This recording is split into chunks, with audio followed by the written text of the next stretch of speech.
You know. That's a lot better than some people. Oh, absolutely. Absolutely. Morning, how are you, Reese? Morning. So the last page of this is that document I just emailed out on the front. Oh, okay. You're the only one in that email list who gets it in paper. Oh. It seemed odd that I include you in that group of people on the email. I probably stopped getting things in paper. I don't know, since it's online. I think I never changed that from Carlson.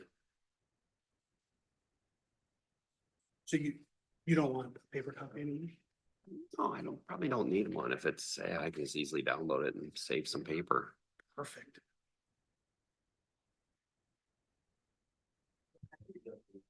Yeah, I don't think I need a paper copy anymore. Yeah. I've been a Carlson thing. And I never changed it.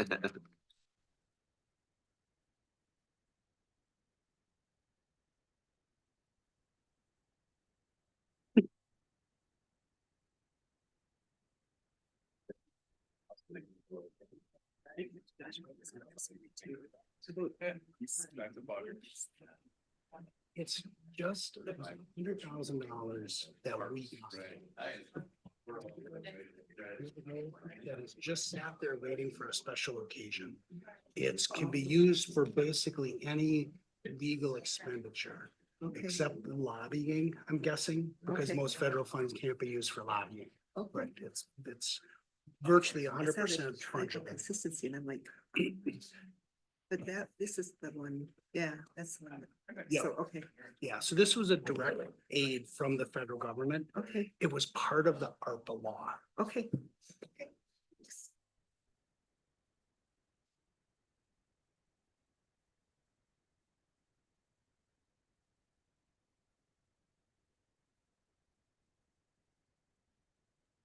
How you doing, Tony? Good. How are you?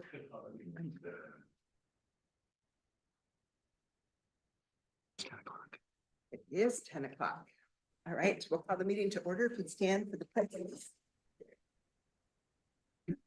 At pledge allegiance to the flag of the United States of America And to the republic for which it stands, one nation, under God, indivisible, with liberty and justice for all. Good morning, everybody. We're going to start with public forum. Is there anybody who would like to speak for public forum today? Come on up. What? I think it's you.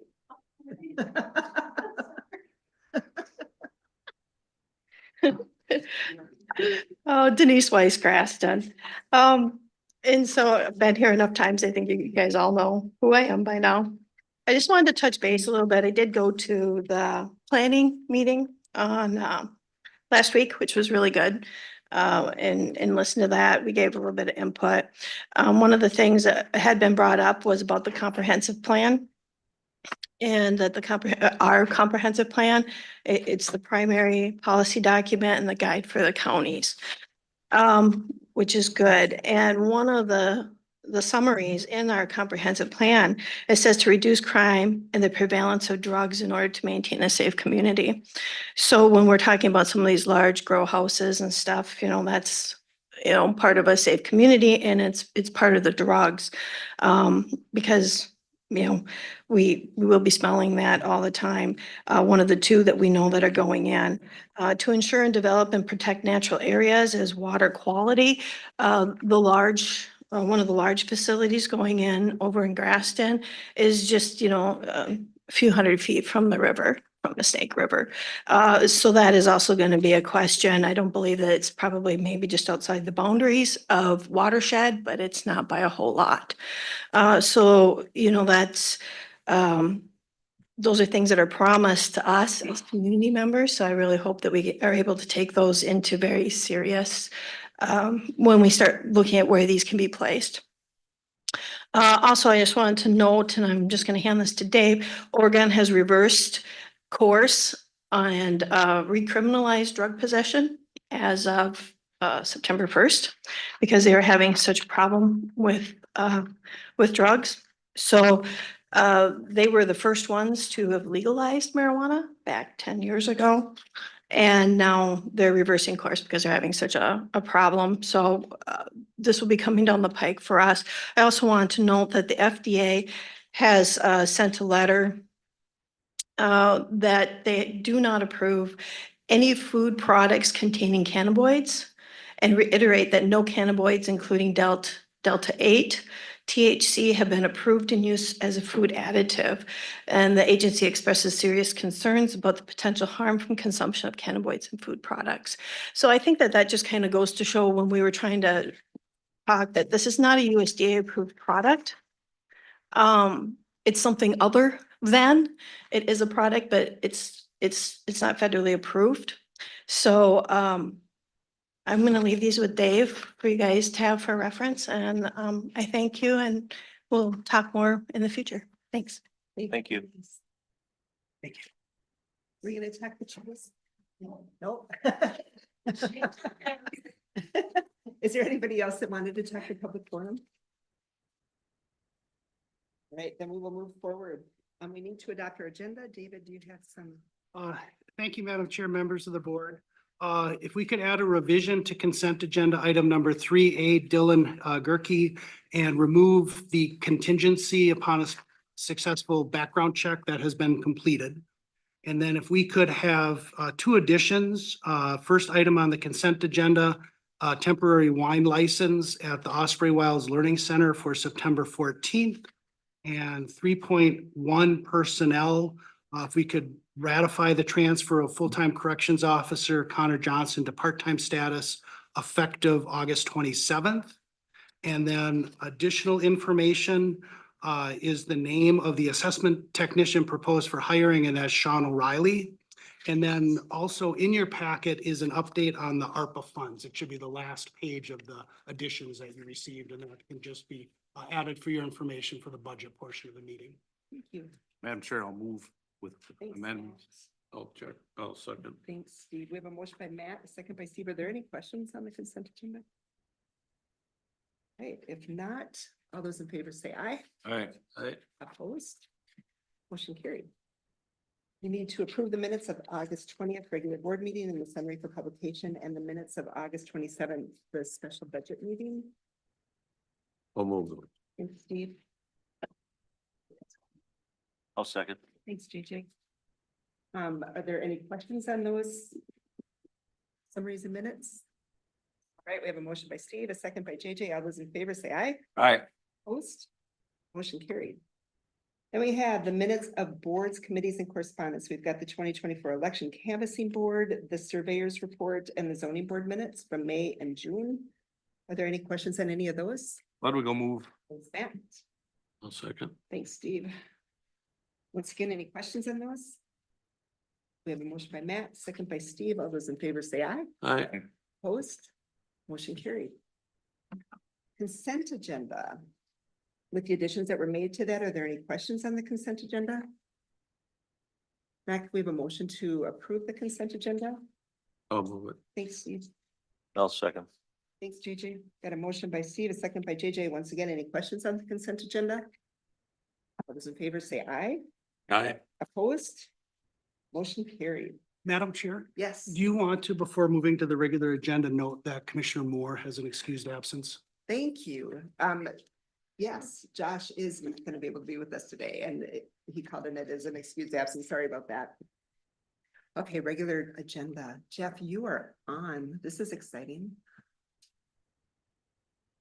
Madam Chair, members of the board, I am happy to be here to talk about this next subject. So we've been trying to get a little more intentional on our internal awards process, and you got a list of people that got awards in 2023 earlier this spring.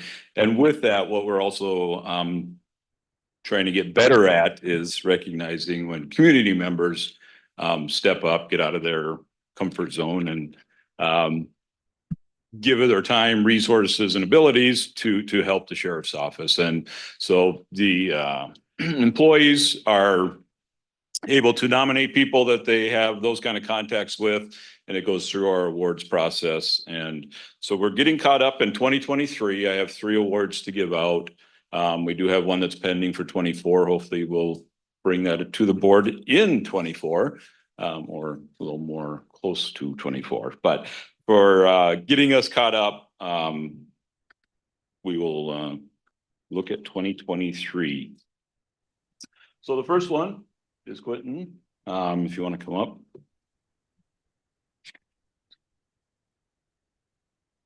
Here's a certificate for you, and I will also give you the citation, but I will read it for everyone as well. And it's a very short summary of what all was involved in this case. So in February 21st of 23, Quentin Passolt assisted the Pine County Sheriff's Office in a manner that deserves recognition. Pine County deputies were involved in a critical incident on Sunnyside Road east of Pine City. The incident involved the Pine County SWAT team and the BCA crime scene team. Due to the nature of the incident, there was a large amount of law enforcement present. The roadway was also blocked for a significant period of time, causing issues for neighbors as it was the only access road to several houses.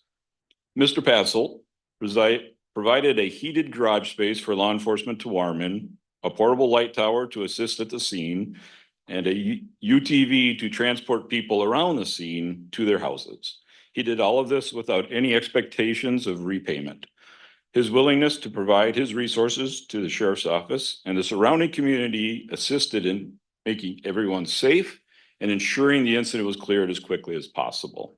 So I hereby recognize Quentin Passolt with the award of commendation.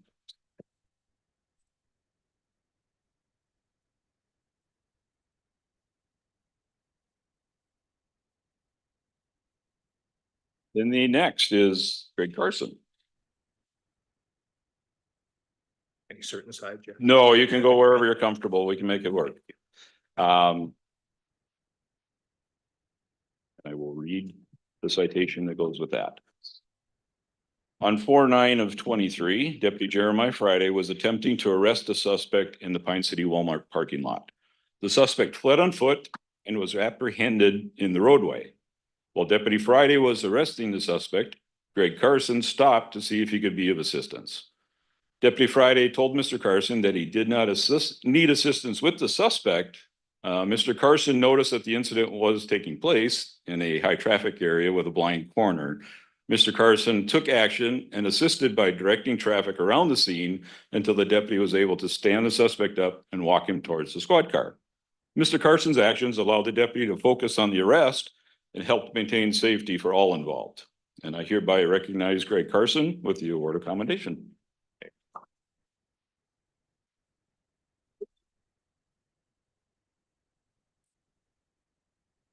And Mr. Duran.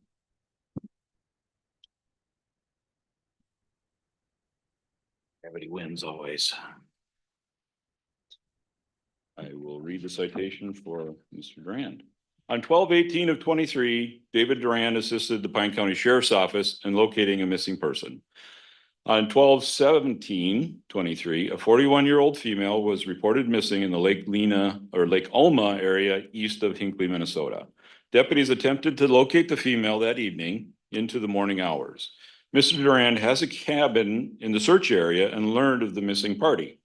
He responded from his residence and opened his cabin to the search party as needed.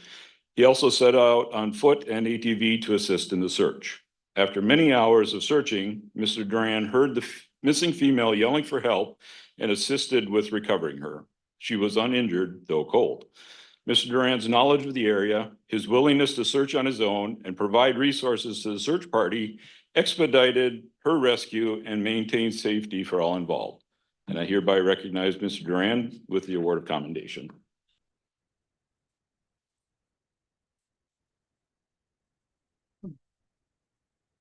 Like I said, those are pretty short summaries of all of the background that was involved in that. So again, each one of them went out of their way, put themselves in potential danger and stepped up without asking. And to a person, when I called them to invite them to this meeting, said, well, you really don't need to do that. That's not why I'm here. But again, that's why we're here.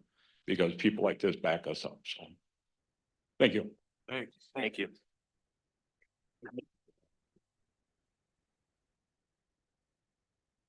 I have a camera. I'll take a picture. All right.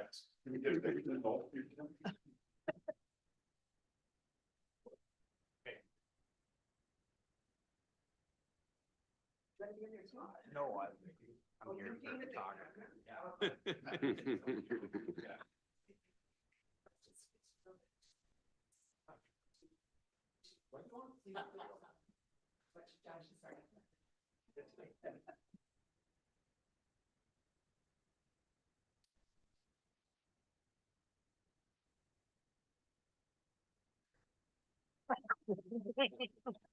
Thank you guys again very much.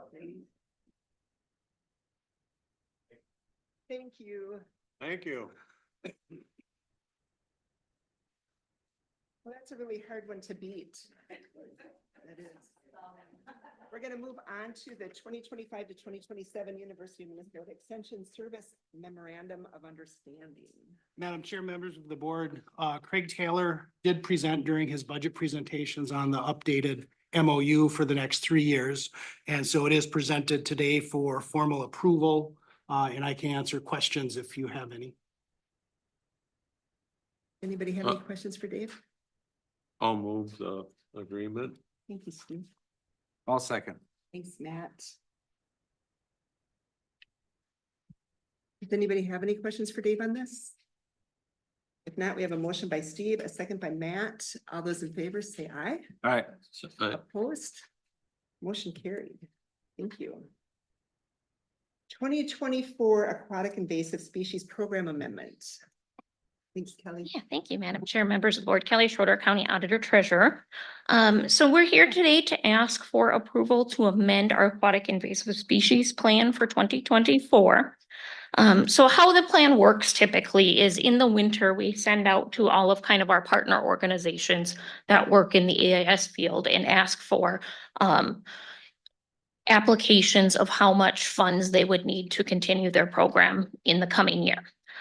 When we do that, we add them all up and we present that to you. And in 2024, included in the plan was $40,000 for the Windermere Lake Association to treat island and sturgeon lakes for milfoil. However, since that application went in, the Lake Association has done additional work with the DNR partners and some consultants on Sturgeon Lake because there was a significant bloom of milfoil this year.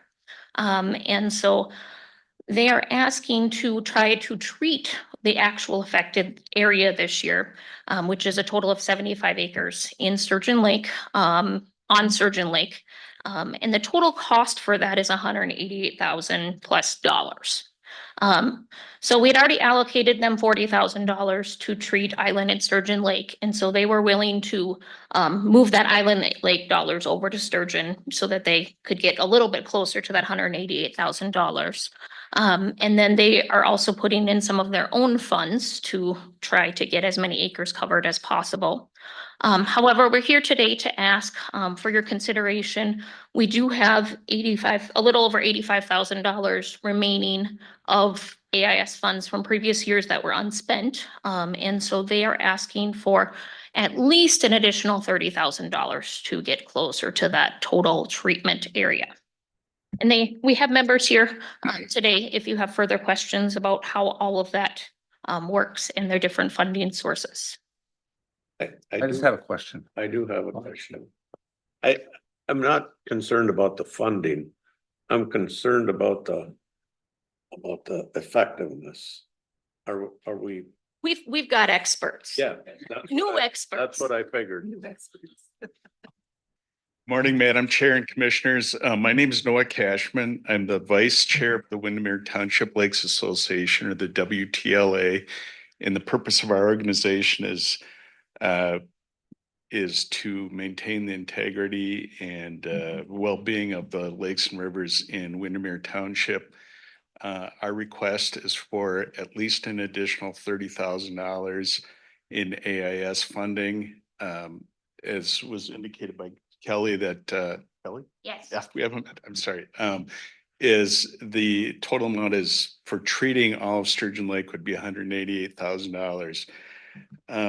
How did this come about? Which I believe is what your question kind of is. In this year, when, well, first of all, boaters and people on the lake noticed that there was this huge bloom of milfoil. We have been treating with what's called Procelicor for the previous 2 years. Procelicor is a quite effective treatment for milfoil.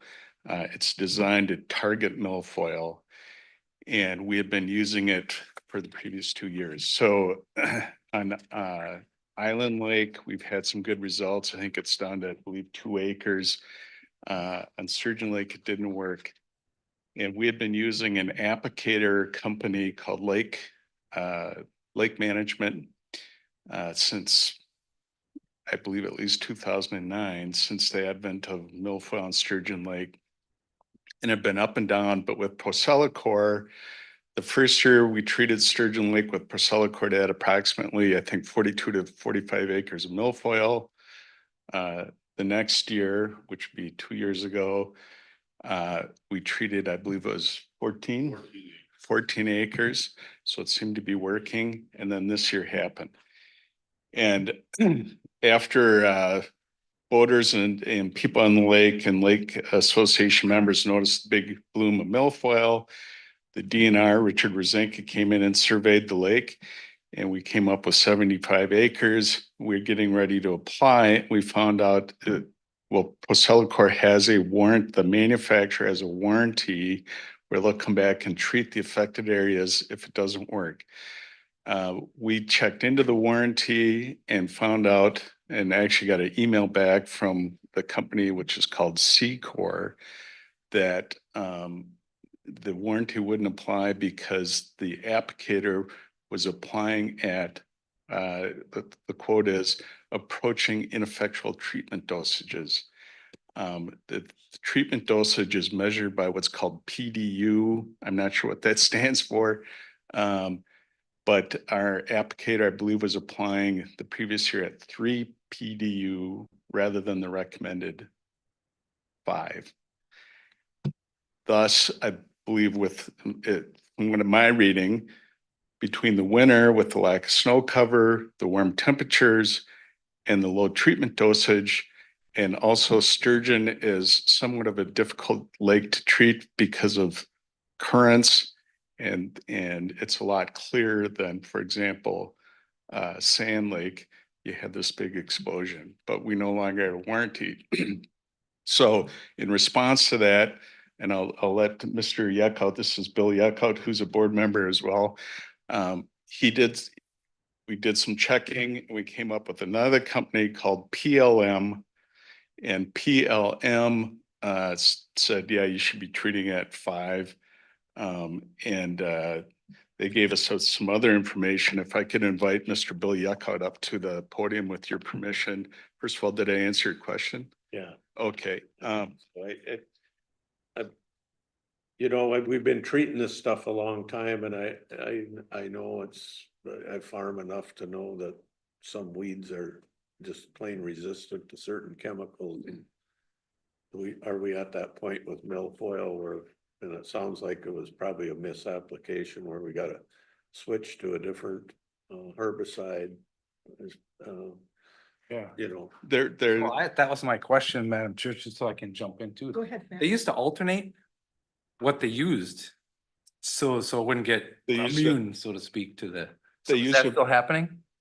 No, they used a previous herbicide. I can't recall exactly. One was 2,4-D, and then there was another one they'd alternated. But with this Procelicor, it's actually a genetically engineered formula just for milfoil. And when I talked to PLM, they're the biggest. They treat the most milfoil in the state, and they use the Procelicor, and they inject it right in so that it has total contact. So that also then they like to do it in August and September because the plants are growing the lakes and they can get it in and do that. And the lakes they did was Bear and Chubb Lake, which is north of us, and they have eradicated it in those lakes. And they've had the same success with this if it's applied right. And what's nice, there were several areas, I don't know if you, in there. So what this company actually did was they came in and evaluated each area.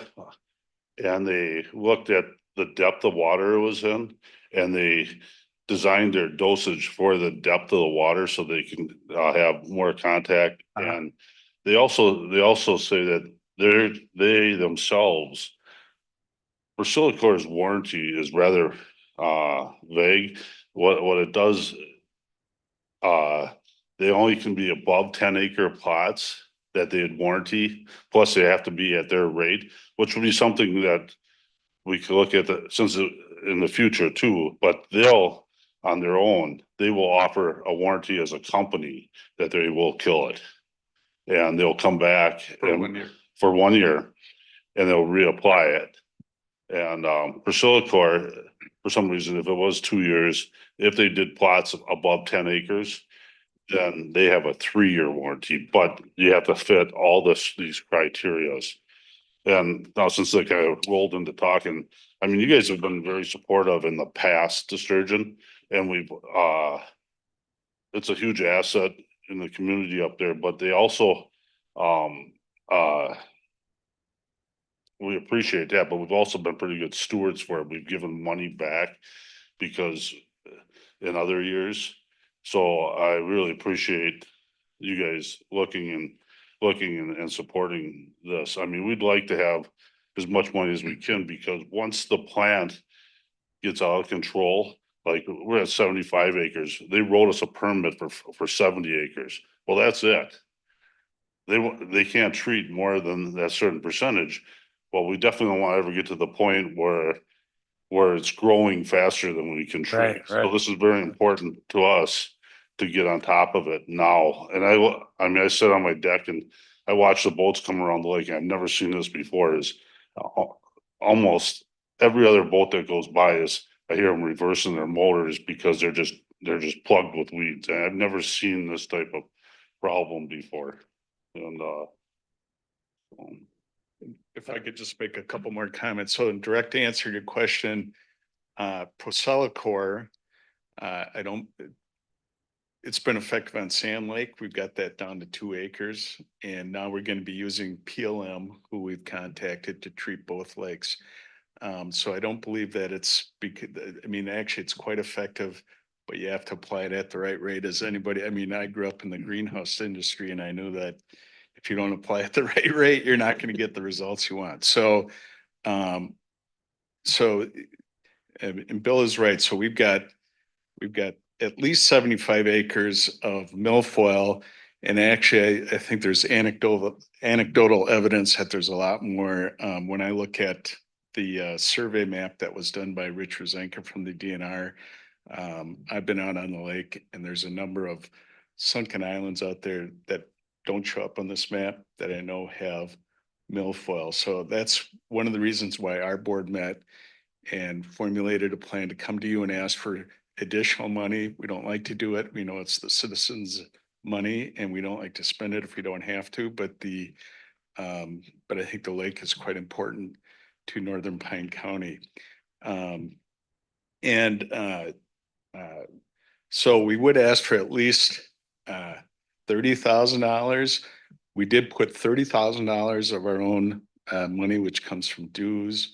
And we have a milfoil fund that members donate to that we expend. And so that's how we came up with the request for 30,000. Actually, we need enough to get, it would be great if we could get enough to get to 188,000. And the other thing that Bill has told me is that with PLM, the more we can treat, it kind of knocks your cost down on the herbicide. So that figure of $188,000 might actually come down somewhat. For example, if we came up with all the money. So I mentioned that. And of course, with that, also present with us today is Mr. Tony Bacchiaris from the Windermere Township Lakes, or from Windermere Township. And I believe he wants to make a couple comments. Thank you. Unless you have any questions for him.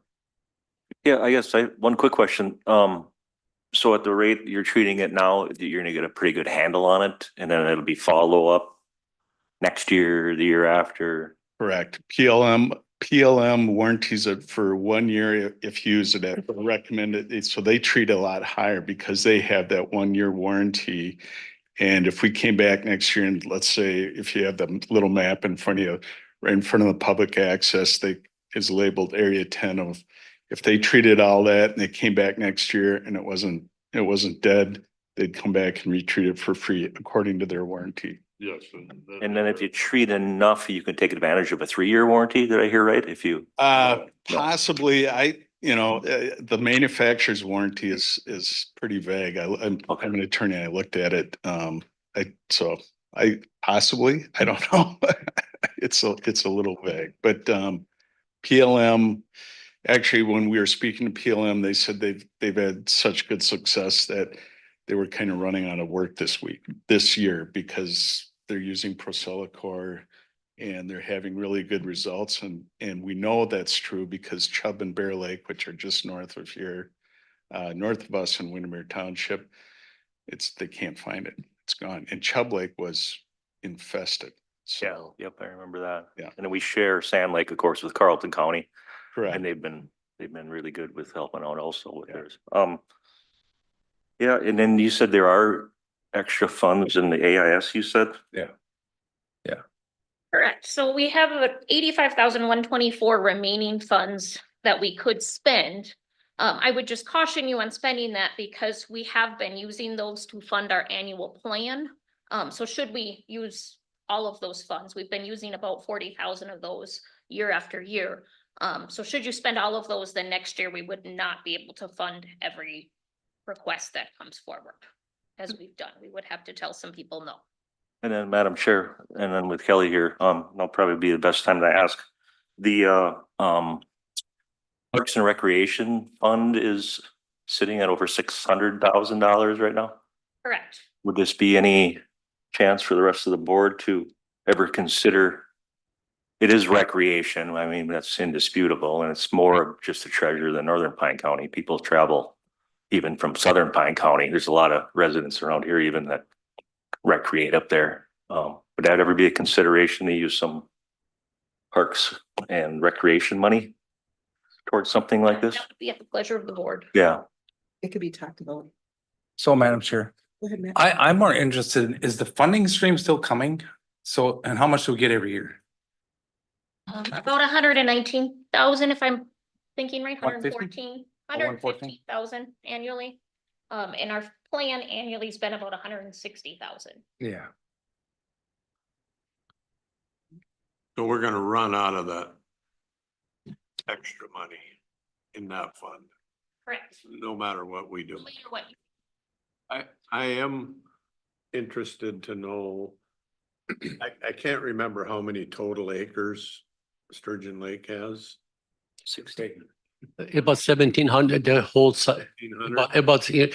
I mean, after the high water level that you heard about, we were at like 1,500, we're up to 1,700 now. Okay, so we're treating a pretty small portion of it.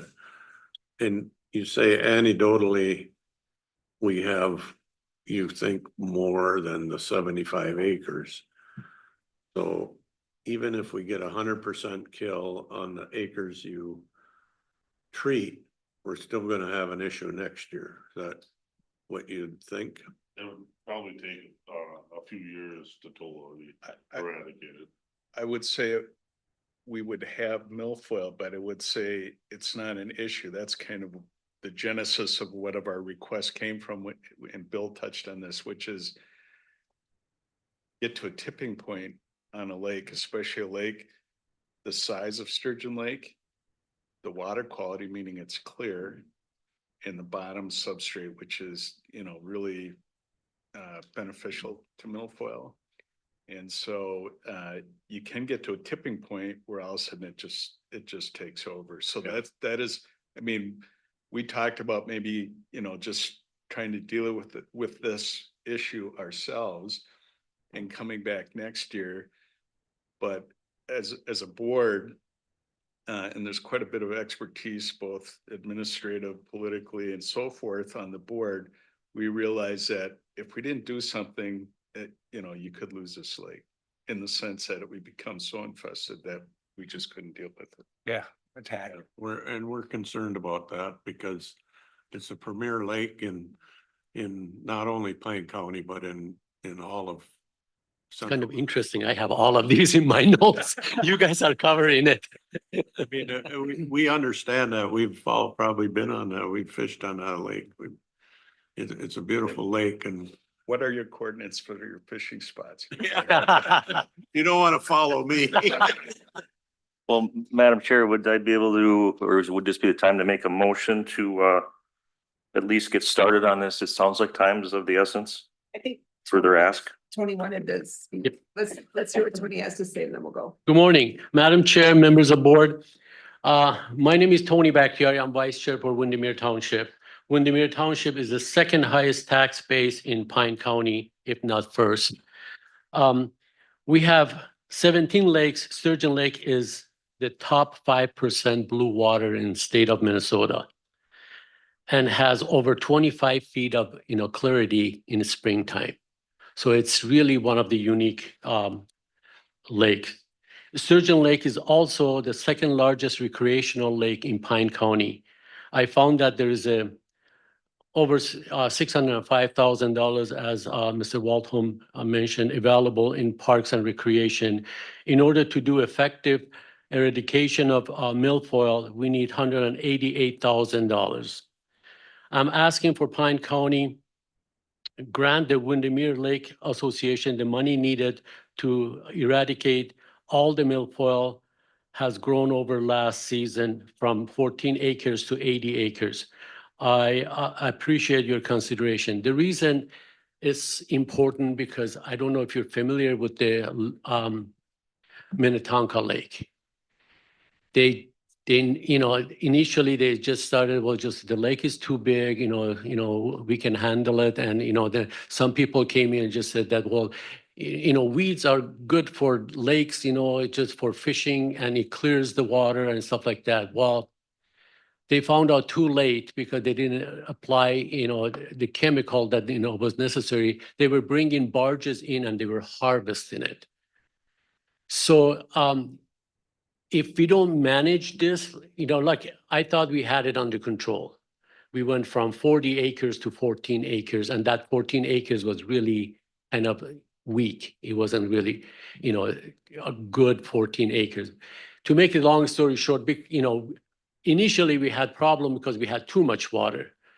We were just trying, we did a feasibility study how to get rid of some of the water.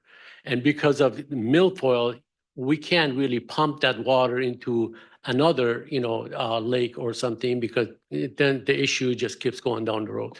So in order to manage this, yes, it's $188,000. If you don't do it now, we're gonna lose a lake. And the property value, is up and is, every year is going up because of the lake. So I really appreciate, your consideration because the money that, is gonna go toward this, if we can manage this and get rid of them, in 3 years, then we're not gonna ask any money. As you know, that we asked for more money and we didn't use it, we gave it back to the county. So it's not like we're gonna reserve it for the later on. So please consider this fully and I appreciate anything that you can come up with.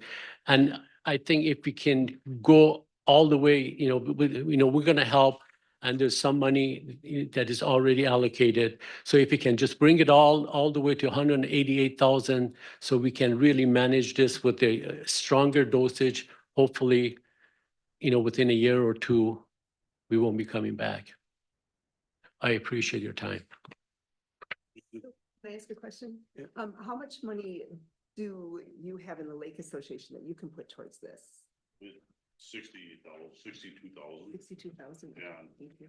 So right now, We're gonna put half of it in and we're gonna, try to have a fundraising campaign in our newsletter and stuff like that to help out in the future. we have $62,000 in our reserves. We're taking 30,000 of that this year, putting it in with the $40,000 grant or grant money that we already got from the county. So that's the 70,000. And So you're $110,000 short. Or 100. 138 maybe, 180. Yeah, whatever I'm an attorney, so my math is not very good, but no. But yeah, so we have 30, and we have to keep, as an organization, we have to keep some reserve Right. for other purposes, but that's why, I mean, the board had an emergency session. We voted to expend $30,000 from our reserve so we had skin in the game. We also have a milfoil fund. I'm not sure, that's usually about between $5,000 and $10,000, I think, but I'm not sure. That might be what we're using on sand, so I'm not sure about that. Sand got 1,500 from the state. Yeah, 1,500 from the state. But they take a random pick of, they just give you. But we have a milfoil fund that people can, they just can donate money to, or they can designate a certain amount to. I'm not sure, it's not a huge amount of money, And but I think what also got us to the 30,000 was the conversation we had was, oh, if we ask for too much, then we might be out in the following years. So then we said, okay, we gotta have some money left to apply it to next year besides trying to raise some money. And we'll contribute again next year out of our, if we get some, so. well, If we can, Yeah. if we spend all of our reserves, then we're gonna have to make some cuts somewhere. Okay. and to be fair, When does the tranche come in from the state, for next year? July. it, We can spend it before we have it, like we know it's coming. and I think what Kelly was talking about was Bill was referring to is we want to be aware that, we're, we know that there's a lot of people and associations that need the AIS funding. So that's why we made the original $30,000 request. I know, I think that's kind of what Kelly's concern is. I know as Mike's concern. Is, there's, you have other lakes and associations. So to be fair, I think that's what that was referring to, but this is, we've tried to be straightforward and honest with kind of what's going on, and also to let you know that, our concern is that if we don't do something this year, it just might get away. I don't know. It depends on a lot of things, but that's why we wanted to bring it to your attention. And we really appreciate, the questions and concern. And if you have any other questions, I'm just going to conclude by saying that time is somewhat of the essence, or I would say it is of the essence, Right. because This year. because treatment time is closing. They do treat up through the end of September. And I'll just touch on one final thing, which is I've had some questions about, because we usually treat in August. One other issue that may have happened last year is they actually treated late June because of the grant funding stream. I think the surveys and so forth, the way they lined up, you had to treat early To get the money from. to get the money from the state on the grant funding. And so now, so August and September is prime. You don't want to treat any later than September. So we're now sitting on September 3rd. And PLM is waiting to hear from us. We've been in contact with them. And they have to get the right weather too. You don't want a big windy day like we've had. So not to put the pressure on you, but that's Madam where Chair. we're at. So I'll cut it off at that. Oh, no, JJ made a motion to move the resolution, didn't he? Is that correct? I don't know, we stopped to listen to Tony. So do you want to finish what you were saying? Yeah, and then just to get some sort of dollar amount and also 30. to, We're gonna do 30. right, Yeah. but I mean, That's what you're requesting, 30,000? It's actually. or more. Correct. Yeah. What does that put them at total? So we would have, right now we have 70. If you started at what are 30, that would give us 100, right?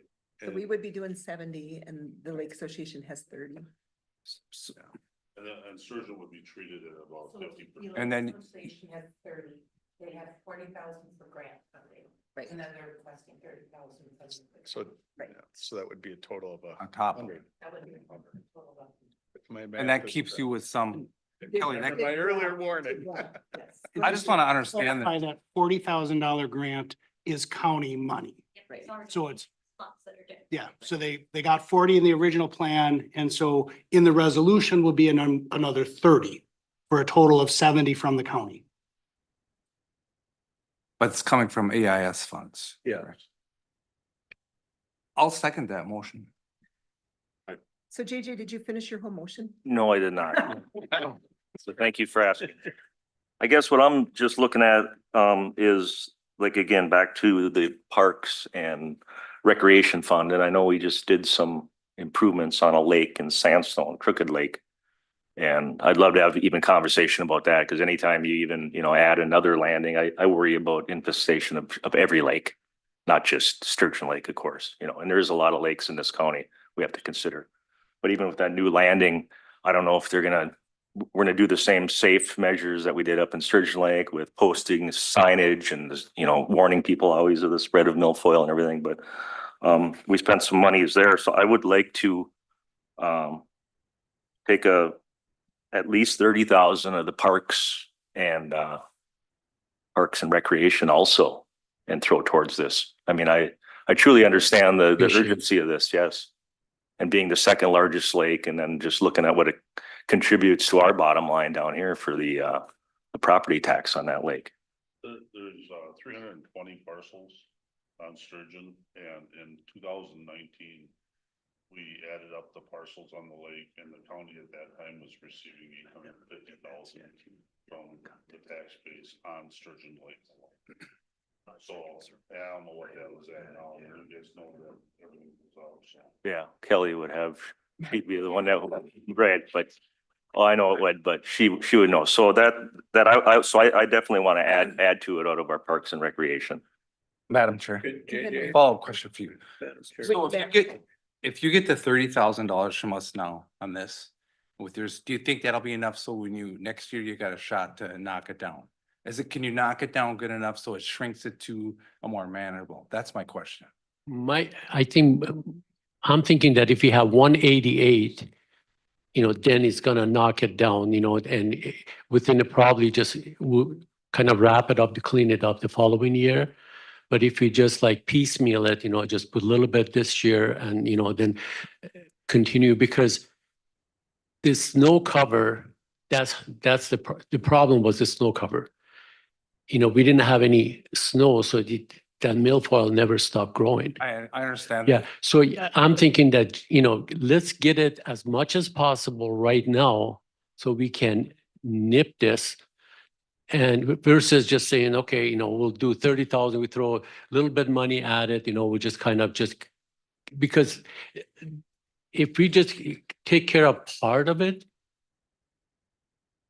we don't know, how the, Minnesota weather is going to be. So we could triple this by, next year. I'm just asking, Yep. what is your goal to get it down to where you can totally wipe it out next year?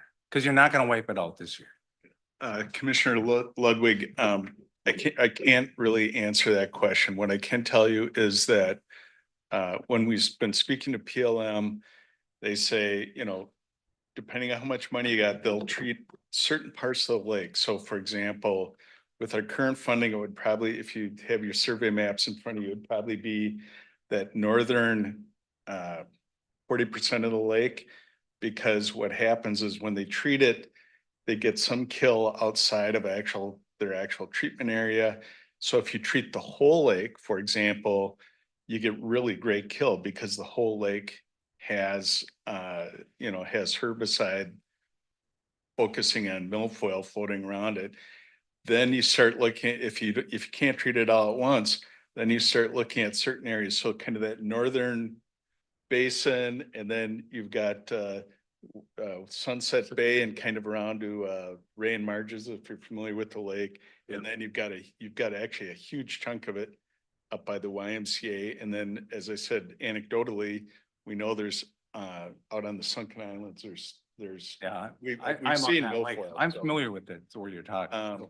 so I can't directly answer your question, but I would say you know, if we could get a good enough kill this year, you're probably still looking at, you know, 3 or 4 years, Well, I'm guessing. especially with. How much acres? How much?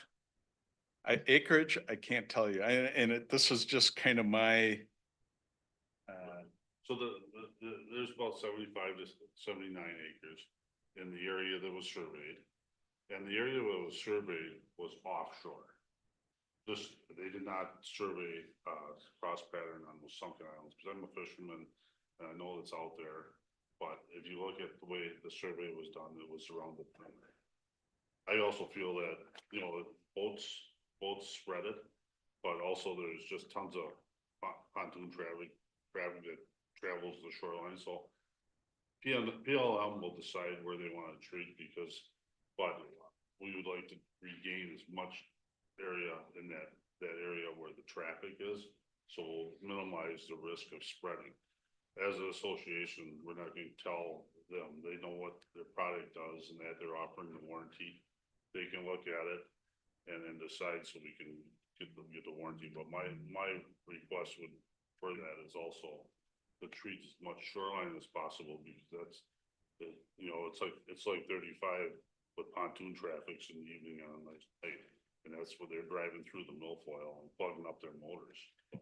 and so kind of another aspect in response to your question would be, we're gonna leave it up to PLM where to treat because, well, first of all, it's their warranty. So if they pick the area to treat, they, you know, pick this higher dosage, and then we come back next year, and if it hasn't worked, we can say, hey, you know, honor your warranty. They have a guarantee for 1 year, right? Yep.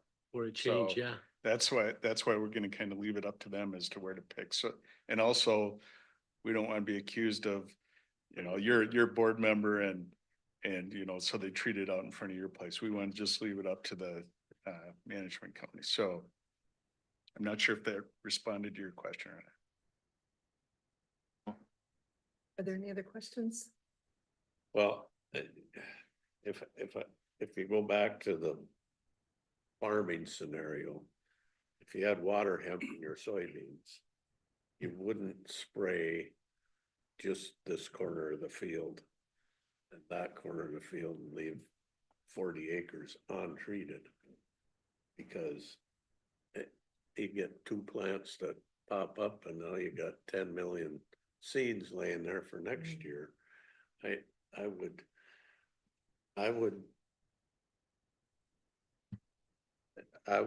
encourage JJ to make the resolution as it stands, so we take $30,000 out of our AIS, because we have that money.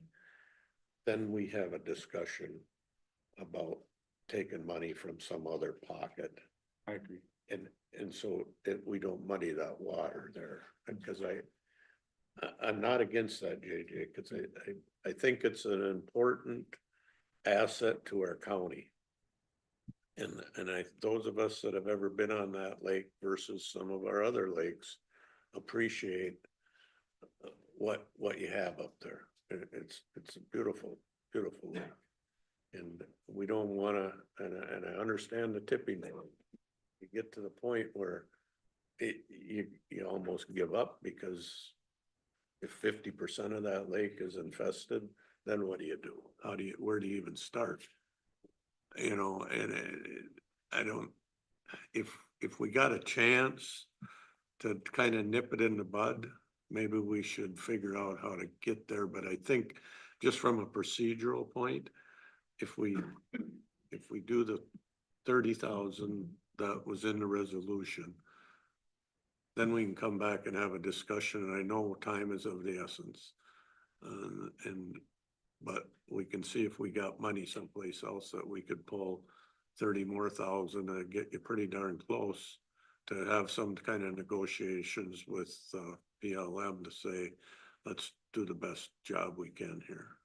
I had the discussion with them about, you know, because he basically said, depending on how much you treat, he went back to the manufacturer and he's gotten a better price, because we were targeting the $70,000 to $100,000 range.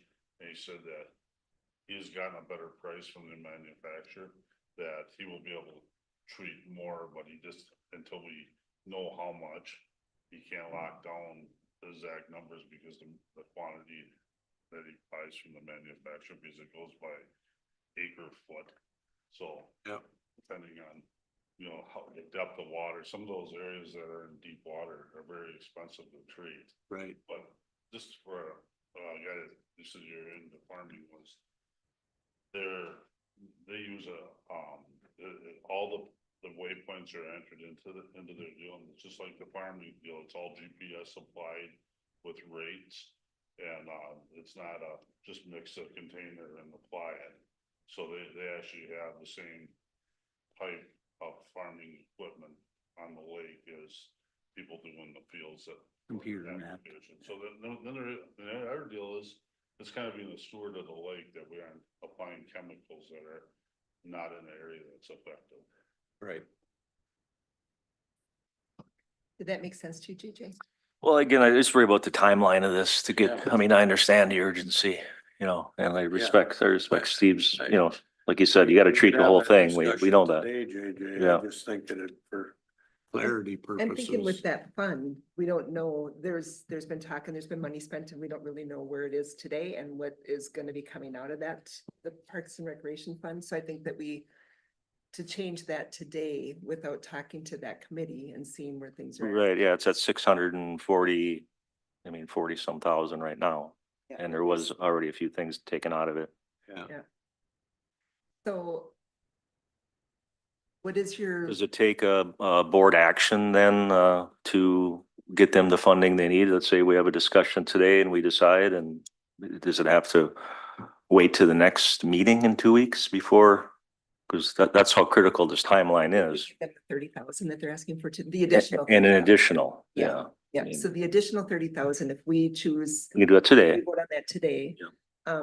They would be able to get that right away. Right, but. One issue is that I don't know if they want to come back and treat twice. In other words, if we Yeah. said. No, I think we understand Yeah. that. No, we're just saying that we can't spend money that we don't. Yes, I we have to know. Have I that totally committee understand it. We appreciate to it. decide, yeah. And Madam Chair, I don't know if anything I say is helpful, right? So right now, you have been spending AIS funds on chemical treatments on this lake, on some other lakes. If you have the plan, you see you've got money dedicated towards those treatments throughout the county. You have, is it $85,000 of unspent AIS funds? If you want to increase from 30,000 to some other number, you could use those from that remaining $85,000 and do that today and be done and consistent. You might get some pushback from some of your other lakes because they probably didn't get 100% of what they would have done if they knew there was additional money left. But that's why you get elected, because you get to figure that out. The conversation about the park and trail funds, right? That seems like that's a broader conversation. When those funds were originally dedicated, the focus was on the Oberstar segment of the Munger Trail. Over the years, that has broadened a little bit to where some of the access improvements were made with those funds. If you wanted to use those funds to supplement your AIS budget, that's like a really good policy conversation, right? Because legitimately, water recreation is a huge part of recreation in Pine County. But that conversation seems like it's a longer and more complex conversation than the three gentlemen standing right here today are wanting to have. Right. So. Yeah, I think that makes more sense, David, that maybe. I'm looking at Kelly, but I can't see her, but. Sorry. Go ahead, We Matt. could backfill. We could backfill our AIS program with other funds if that's where the conversation went. So we could continue to do what we've done in the past. That's what I say, because these funds are supposed to be going for AIS work. Yes. We could exhaust this fund if we so decide. And Yes, if we run into issues, we'll deal with that later. yes. I could get along with that, but I don't want to take from another fund Yeah. now when we have existing fund. I like that idea. I, thanks for helping me. I gotta talk out loud, some think out loud, but. Yeah, I think that we can have that further conversation. And with that, then I would just like then to increase from 30,000 to 45,000 out of the AIS fund. This is a sign of good faith that we are gonna work on this. It is that important. You do need the money. Time is of the essence. So JJ, you made a motion that instead of $30,000, that we'll give an additional $45,000. No, just increase it to 45 total. Additional Yep. 15. Right, With, right. So it'd be yeah, so it'd be 85 instead of the 70. Yeah. yep. Okay, And then 45 to the 30? no. Well, add 15. they already got the Add, 30. add 15, so it'd be 40, Yep. it'd be the original 70,000 plus an additional 45,000.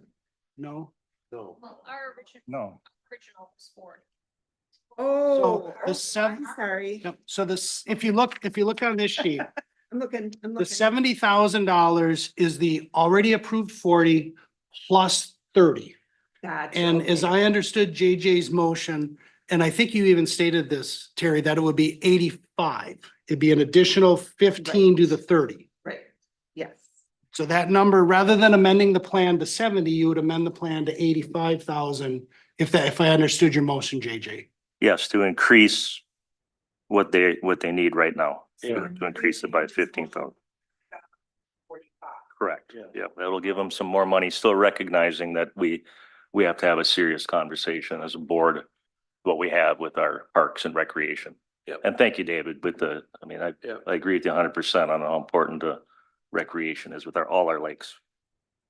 I'm just thinking that was original. So the motion is, Debbie, what? Do- Okay, so the motion is to take the original $40,000 that was dedicated to that. Can I Yeah, you go for it. If you just take the plan that's in your packet and change the 70 to 85,000, and then if you adopt, and so the motion would be to adopt resolution 2024-50, adopting the amended AIS plan, including $85,000 for the Windermere Lake Association for chemical treatment. instead of 70, which you had in there. Does that sound like your motion, JJ? Yep, I would definitely want to increase this, and I think we had a good discussion. It's a good negotiation we had here, and we can still talk about our Yep. Parks and Recreation Fund to get on this. This is a pretty serious issue. Okay, so that was the motion made by JJ. Do we have a second? Did you? I'll second. it, Matt? Okay, second by Matt. Is there any further discussion? Thank you, Matt. We have a motion by JJ, a second by Matt. All those in favor say aye. Aye. Opposed? Motion carried. Thank you, gentlemen. Thank you very much. Thank you. Thank you for your time and consideration. Thanks for hanging with us. Sometimes we can make a easy issue into a complicated one. That wasn't the problem I understood. It wasn't using it. It was just how we're gonna get there. That's the only thing that hung me up. And if you have any questions in the future, feel free to contact us. Thank you, Kelly. Well, thank you for staying to be a part of the discussion. It was important. Thank you. All right, so we'll move on to geo permitting contract with Schneider. Thank you, Madam Chair, members of the board, Kelly Schroeder, County Auditor Treasurer. So you have before you today a contract with Schneider Geospatial, which is our beacon site. Schneider is the company that we contract with behind that provides that service. A service that we have not purchased from them previously is their online permitting portion of the beacon site. And so what that does is it, number one, allows people to actually apply for permits through Beacon. So rather than getting the paper application and them trying to fill out their parcel number and their address and all of these things, it just all pre-fills for them. And it also ties the GIS piece in. So then rather than them trying to draw us a picture of where they're going to put their house on their parcel, it just gets drawn right within that GIS. It also provides all of our previous permit history will get converted into this program so that realtors and all of those people in the background that call us constantly wanting permit information can just get it right on Beacon.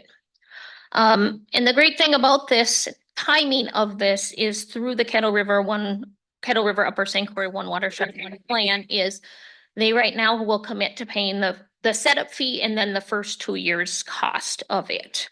And so that totals $57,900. But it is a contract with Pine County, so none of our levy dollars are associated with that first 2 years. However, it is a contract with Pine County, but we will get the funds through the One Watershed One Plan. Is that a one-time thing or is there an annual thing? Right, so there's about $12,000 of this that is the one-time setup costs. And then going forward, there's about a $15,000-ish cost annually after the first 2 years. And I don't think that we're out of the realm to go back to the watershed and ask for those dollars. Or at that point also, we would be looking at it during the 2027 budget process on And you how can we use it work for that other in. things too, right? Once you get the system in place, doesn't it help other things you do? Well, does it add anything to our beacon system? That's what I'm- Right, yeah, it adds a whole section to our beacon system where the permitting data, even our historical information will be available to the public. That's smart. Yeah, it's a good deal. I'll move that. I'll Thank you, second. Matt. Thank you, Steve. We have a motion by Matt, a second by Steve. Are there any questions for Kelly? I have one question related to Beacon. Yeah. I had a couple of constituents emailed me, they're getting, and maybe you guys have heard this too, like mass mailings of people trying to. And yeah, and they're convinced that Beacon is sharing, you guys don't share Right, information. so from Beacon, as you, if you've used it, I mean, you could download lists of like 500 parcels at a time if you have a subscription or you're a county employee or elected official. Yeah. However, I don't think that that's where those mass mailings are coming from, just because it would be very labor intensive to get the information off there. We do work with companies such as like the MLS system to provide them our data so that when somebody looks up a property on MLS, they can see the property tax amount and things like that. But I don't think in the companies such as the MLS, are they selling it? I don't know.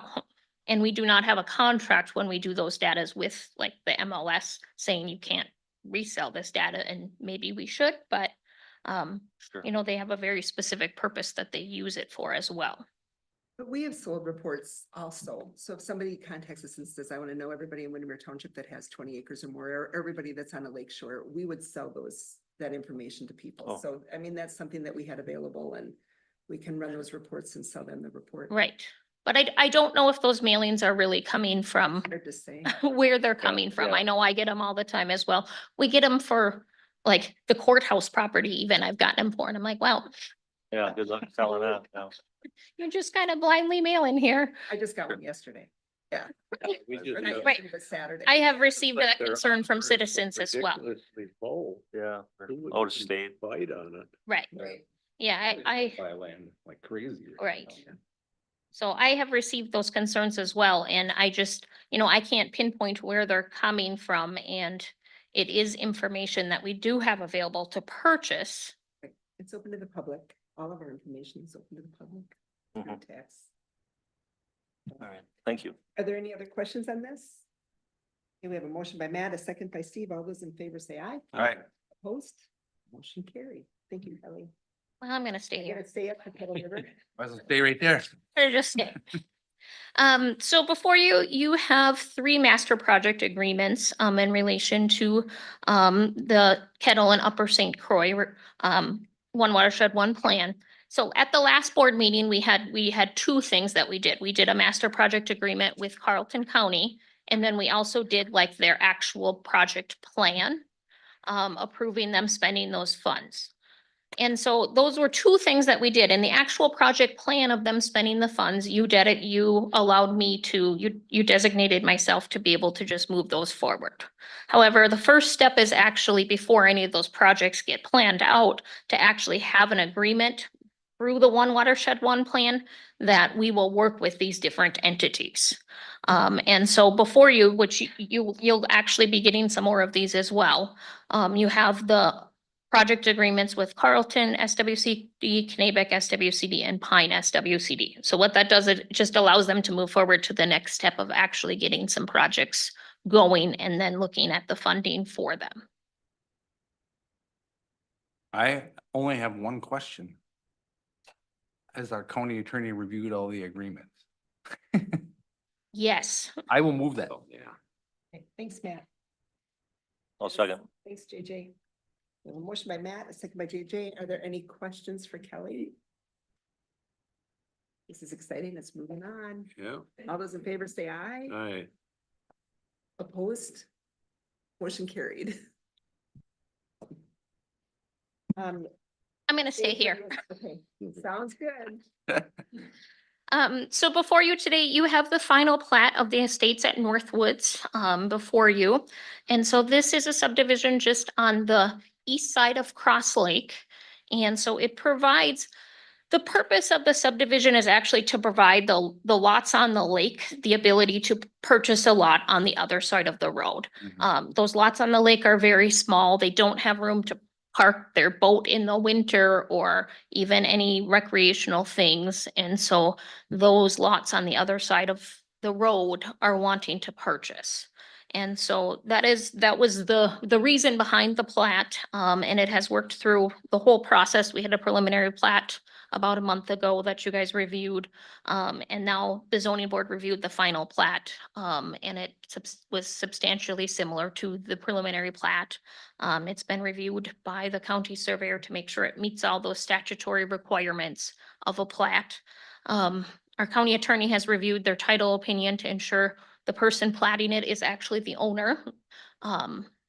And so before you have this plat, final plat to approve, which would be the final step in this subdivision. Madam Chair, Yes. the one thing I reported on this last to the board when you, so are they gonna become attached? So it's one parcel then? When, you know what I mean? So it doesn't end up a chunk later? Right, so they're not going to be attached to the lots across the road, and that was the purpose of it, doing it as a subdivision, because we could have just without a plat made a lot across the road and attached it to their parcel on the That's lake. what I was wondering. However, they wanted the option to be able to have them as standalone lots, so we did it as a plat, because we don't want to tie those people should they need to sell the lot across the road. They are buildable lots on their own. And so it just provides options and value. Okay, great. Thank you. I will move it. Thanks, I'll Matt. second it. Motion by Matt, second by Steve. Are there any questions on this? All those in favor say aye. Aye. Opposed? Motion carried. I'll go away now. We are on commissioner updates. AMC Board of Directors, I talked a little bit about that at our budget meeting. Basically, it was just doing budgeting and trying to figure out how we can keep our analysis. Because they're being offered jobs for more money at other places like the City League. So just trying to figure out how to do dues and what's the best, was the majority of the conversation that we had at the Board of Directors retreat. Pine County Zoning Board? Yeah, we met, this plat was discussed, the Foster plat, and then, a variance was denied on that lake, and another one, I think they wanted a project to move forward, but I'm not sure what happened on the Prime Ridge Hideaway one.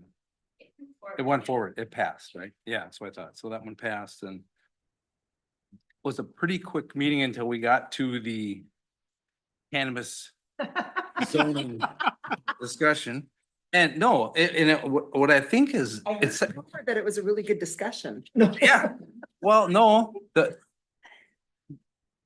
zoning board is well aware of what's, it's gonna be a zoning issue in all these townships, and of course shoreland is different because it's driven by lots of good statutes. It's the unknowns out there.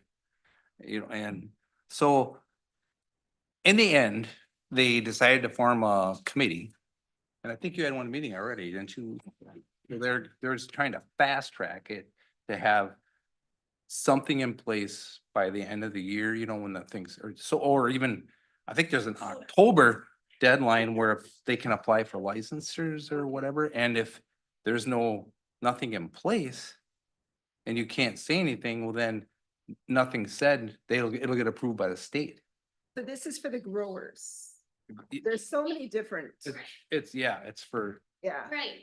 So, I mean, our conversation really was around the cultivators, but we also, when we're looking at the entire ordinance, we want to make sure we're putting anything in place we need to for retail and manufacturing as well. And then the mezzo businesses and all of the different types. Yeah. So, Thank you. yeah, thanks, Kelly. Yeah. So I'll try to make you not have to get up again. But anyway, so they're gonna meet and there was some good ideas flying around already, like they could limit size. They're trying to figure out if you're gonna, what kind of limits you can create in something without trying to say, you know, whatever. Because it's some things are allowable, so how are you gonna regulate what? And then if it gets too big, what kind of impact does it have on the wells and around the neighborhood if they're pulling water and that type of thing? So there's a lot of issues at stake there and we'll see where we end up. Who knows? And we already have our ordinance, you know, kind of, but things can change at the state level. Cause I think they're still working through things too, so. I guess it's gonna be moving. It's not gonna. Yes. stagnant. And if I could comment, and Kelly, this might require you to stand up again, but I'll try not. But the question that the zoning board and that subcommittee are wrestling with is to what extent should the county exert its zoning authority over cannabis businesses? The ordinance that the county adopted, it only for the most part incorporates zoning type regulations that are in state law. Hours of operation, distance from schools, those sorts of things. It's not a zoning of cannabis businesses. And so that's historically Pine County has not exercised countywide zoning authority. It's operated on this opt-in system. There has been some comments from some of the jurisdictions that maybe want the county more active in zoning cannabis businesses. And so how to thread that needle is complicated. On top of it's all new with the cannabis business. So are they thinking like a commercial ending up in a residential or ag or that type of thing, or how would you? I think if you were a township and your zoning wasn't terribly specific because you really don't have a lot of business, you don't have a lot of residential, you just have a nice place to live and work and whatever. If you don't have zoning, somebody could come in and say, I'm gonna operate this facility. There's no law. And there's no zoning that would Right, prohibit right. it, so I have a license from the state, so I can do it. And I think hi, Mike, how are you? I think a lot of our townships did their zoning and, you know, you deal with what you've got and then all of a sudden all this other stuff is coming out there and it's like, how do you move, you know, and it's so fast. Did you have something you wanted to add today, Mike? No, I just think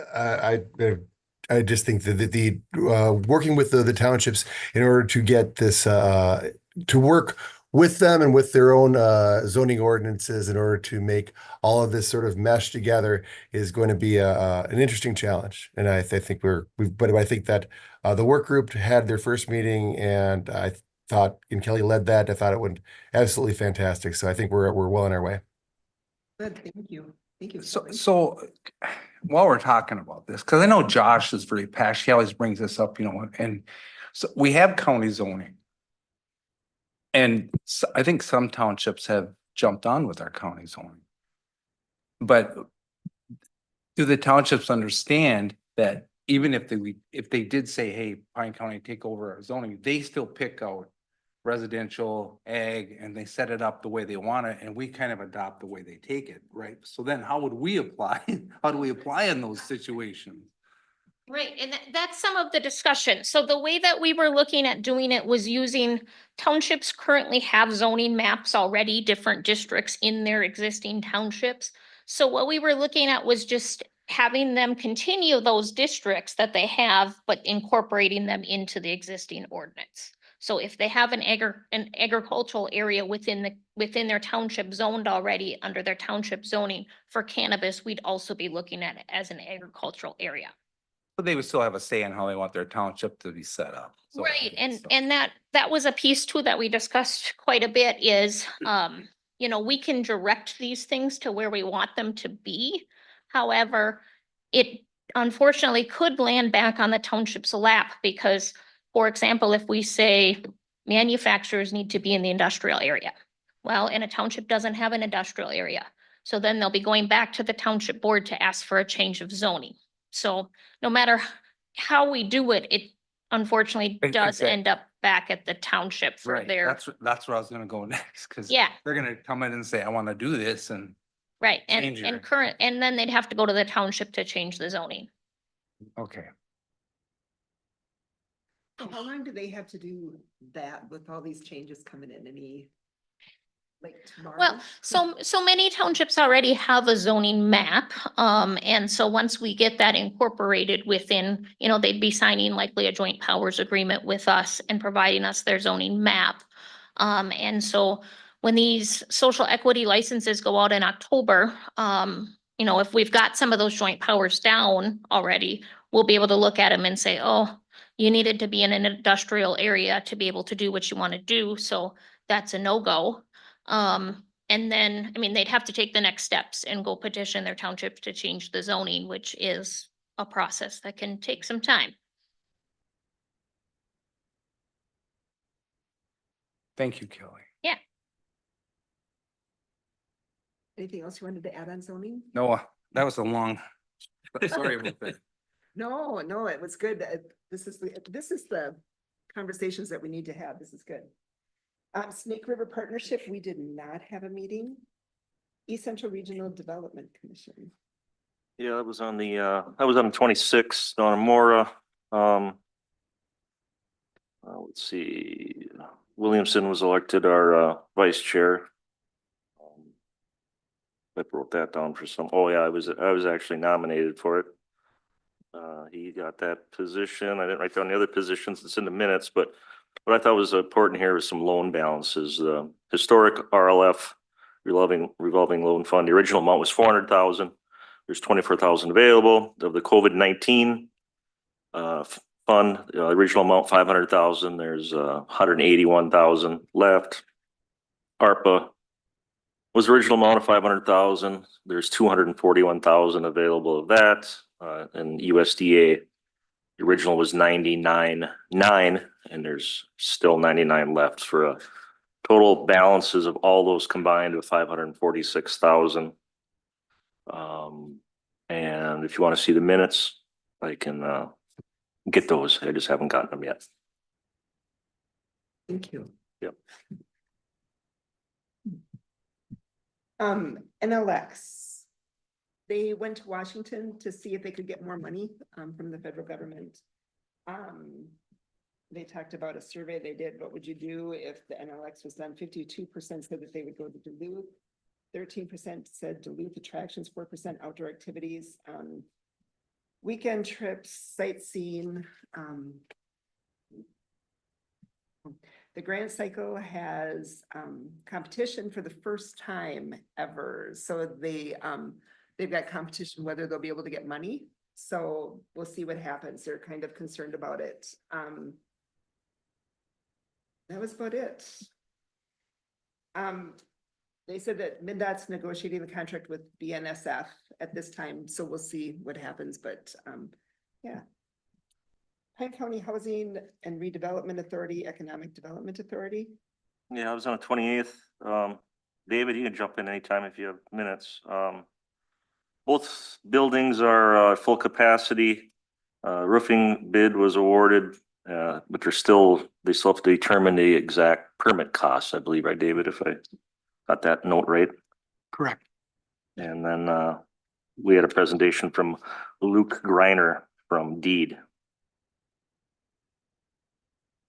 It is a good job, Yeah, it's pretty informative. very knowledgeable, yeah. Health Insurance Committee has been rescheduled for this month. We're into September, aren't we? Central Minnesota EMS. I was trying to make this one as long as the last one, but it's kind of the same thing. If I was gonna summarize, we're good for till next June with the way the funding is and stuff. And Representative Hua was online, zooming in and he's in charge of that. What used to be the EMSRB or whatever now, but they have it a new title, and And he said they haven't figured out the model of funding yet, really. They stuck some one-time money in there. But, so there, it was we got through our meeting fairly quick and there was a lot of time of discussion at this, just like, and the zoning. Cause he listened to everybody's when he took the time and answered and stuff, because, we talked about funding the old way, with the seatbelts and whatever, and he said they're not looking at that really. I mean, it's still there, but the legislative is thinking more like taking the funding, like you would like the state troopers was his example. But he said, that's a big number. It's a really big number with all the town or counties, so. We're up in the air. But he is well aware of rural. So, that's right. I jumped in and probably had a 10-minute conversation with him in our meeting almost. Talking it, because other people jumped in. I said, how it is for the big rural counties where it's the first responders that are the first ones at the scenes, and save lives. So, and they shouldn't have to pay for all the licensing that's required to be a first responder. You should at least be able to train them up and keep them happy, because people want to serve. Right. So, and he's well aware of that, and the state is well aware of that too, because there's a lot of counties that are rural. So I can't tell you where it's gonna end up because I have no clue, and he doesn't really either, except they're working really hard, it sounds like, but who knows? Yeah, one Madam voice out of Chair, many, right? Can we have a broader discussion at some point fairly soon about the EMS and how it ties to our ambulance service? I've gotten some more concern about our ambulance service and response times and not having ambulances available in our county. And I think it's not unique to Pine County. It's unique to rural America. But So I asked not when with the representatives now, but I said, I know we've given money to hospitals, and they're for-profit businesses, but it's like those Lucas boards and stuff, but they end up serving our communities out there because they can do CPR for a whole ambulance trip back into a hospital. So they're worth putting equipment on ambulances and stuff, but it's like, when you do that, it takes money away from other things, because they're so expensive. Yeah, So Steve's right. If the ambulance doesn't get there, it doesn't do a lot of good. In our neighborhood. You have to have those ambulances. The last 40 years, we've had Jeff Espeseth who responds. Most of the time beats the ambulance by several minutes. Yeah. And he's really, really good at what he does, but he's my age. I mean, he's not gonna be able to do that forever. And so. I know. How do we backfill those positions? And how do we, I don't know, I think that's a great subject maybe AMC can work on, because I've heard from other people that other counties are having similar issues and.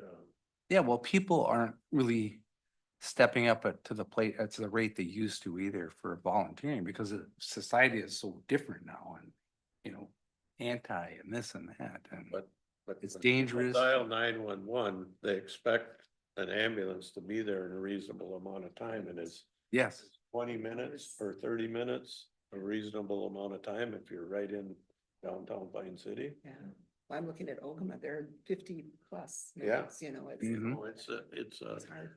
it's an issue. I don't know how we get our arms around it. So to answer your question, yes, we could schedule a future meeting and discussion on that. Madam Chair? Mhm.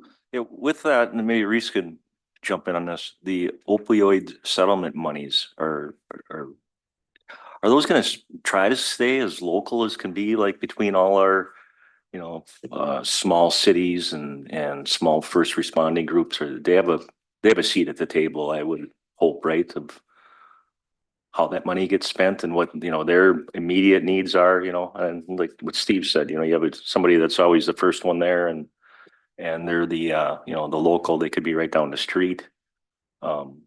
Instead of the money being maybe centrally located down here, at least if they have, maybe their list of things presented or things that they identify. Every community is different. Is it something that is it designed to be split up equally between, I mean, I can just start on the north end, you know, you have, you know, Willow River, Rutledge, Sturgeon, and whatever. I think it, I mean, there is a committee through public health that The Chemical Coalition. chemical coalition that's in charge of that money.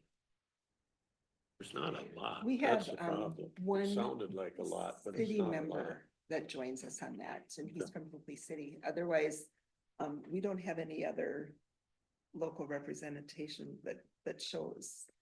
I think they've all been invited though, correct? Oh, yeah, multiple times, so. Yeah. Yeah, okay, all right. So, I mean, that's part of it. And we do have, if we look at, it was in our Friday update, I believe, there's gonna be an upcoming meeting to discuss the opioids with the cities and townships. But Sure. when we had that last year, that same one person showed up at that meeting, and that was the only person that showed. So it's, you know, how do we get them to, Yeah, I don't know. you know, lead the horse to water, right? Right. I think they're having that while we're at AMC at the policy I, Are they- conference. yes, I believe that is the 12th of September at 4 PM. Yep. So, and speaking of EMS, who else going to the policy I- conference? Are you going to the policy conference in Alexandria? JJ, are you? No. Okay, so that's a good place to bring up the EMS. Right. You know, and what can we Except do? I'm on the, I mean, we gotta have somebody there. I don't know if Becky's going, if it comes, I don't know where it comes, what committee it would come. Are you public safety? I'm on public safety. So with that, And I and want. I'm on health. I mean, we could bring it up in the health department too. or the health Public say, committee. bring it up a couple places, maybe Yeah. it'll end up someplace. Yeah. So we can take team on that one while we're out there and see what we can get going. Cool. Just let us finish these up and then, yeah, Yep. okay? Oh, When I was ice fishing in that corner up at Lake Woods, had the radio on, and they were discussing on the radio that Bonnet and War Road, which is small communities, were also having the same problem with the EMS and trying to get enough people to volunteer. And with the school system up there, they had some type of program up there, just for you guys to look at.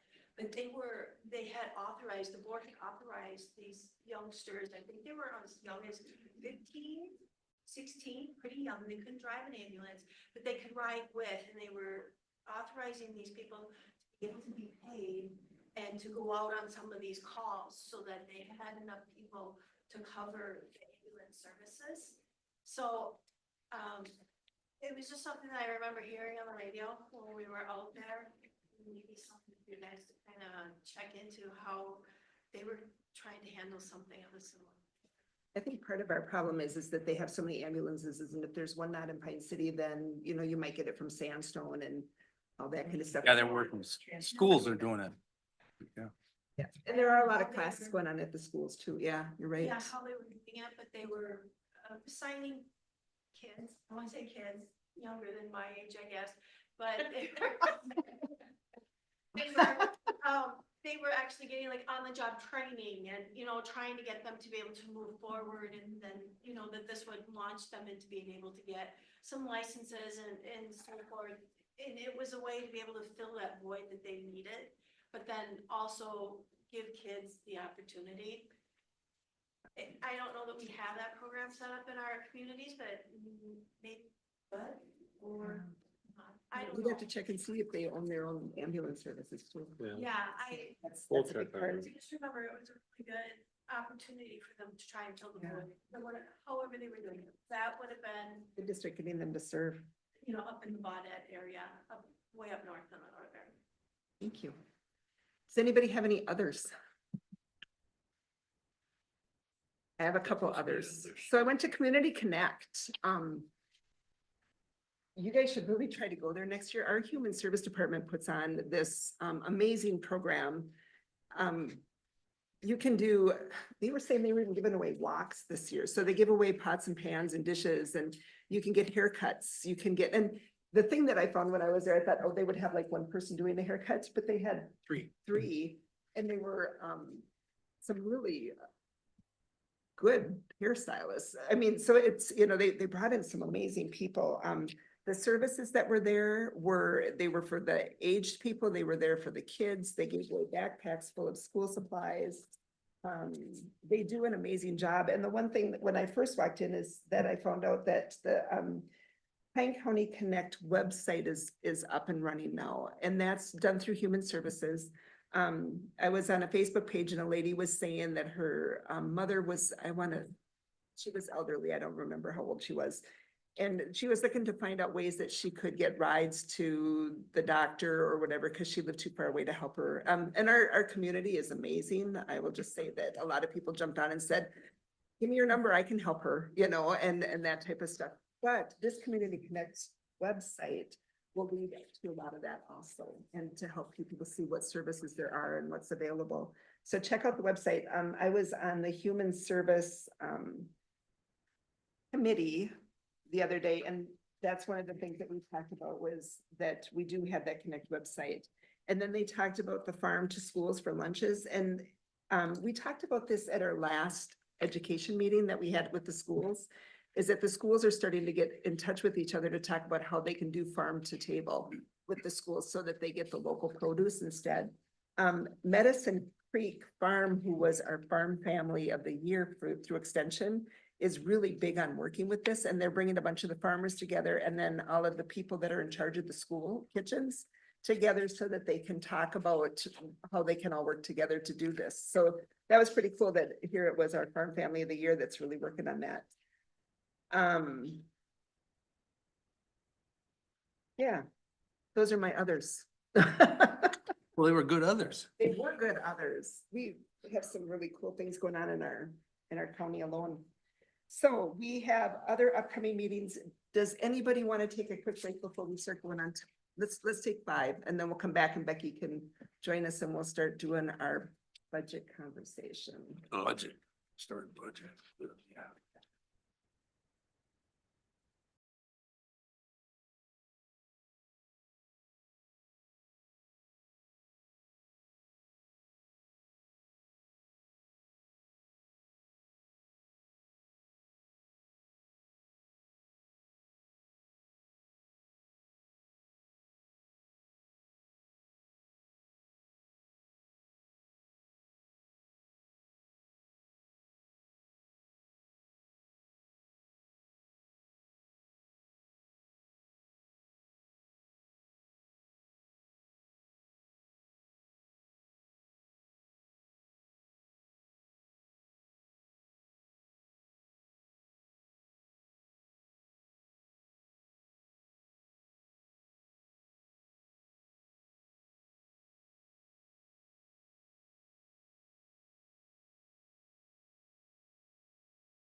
All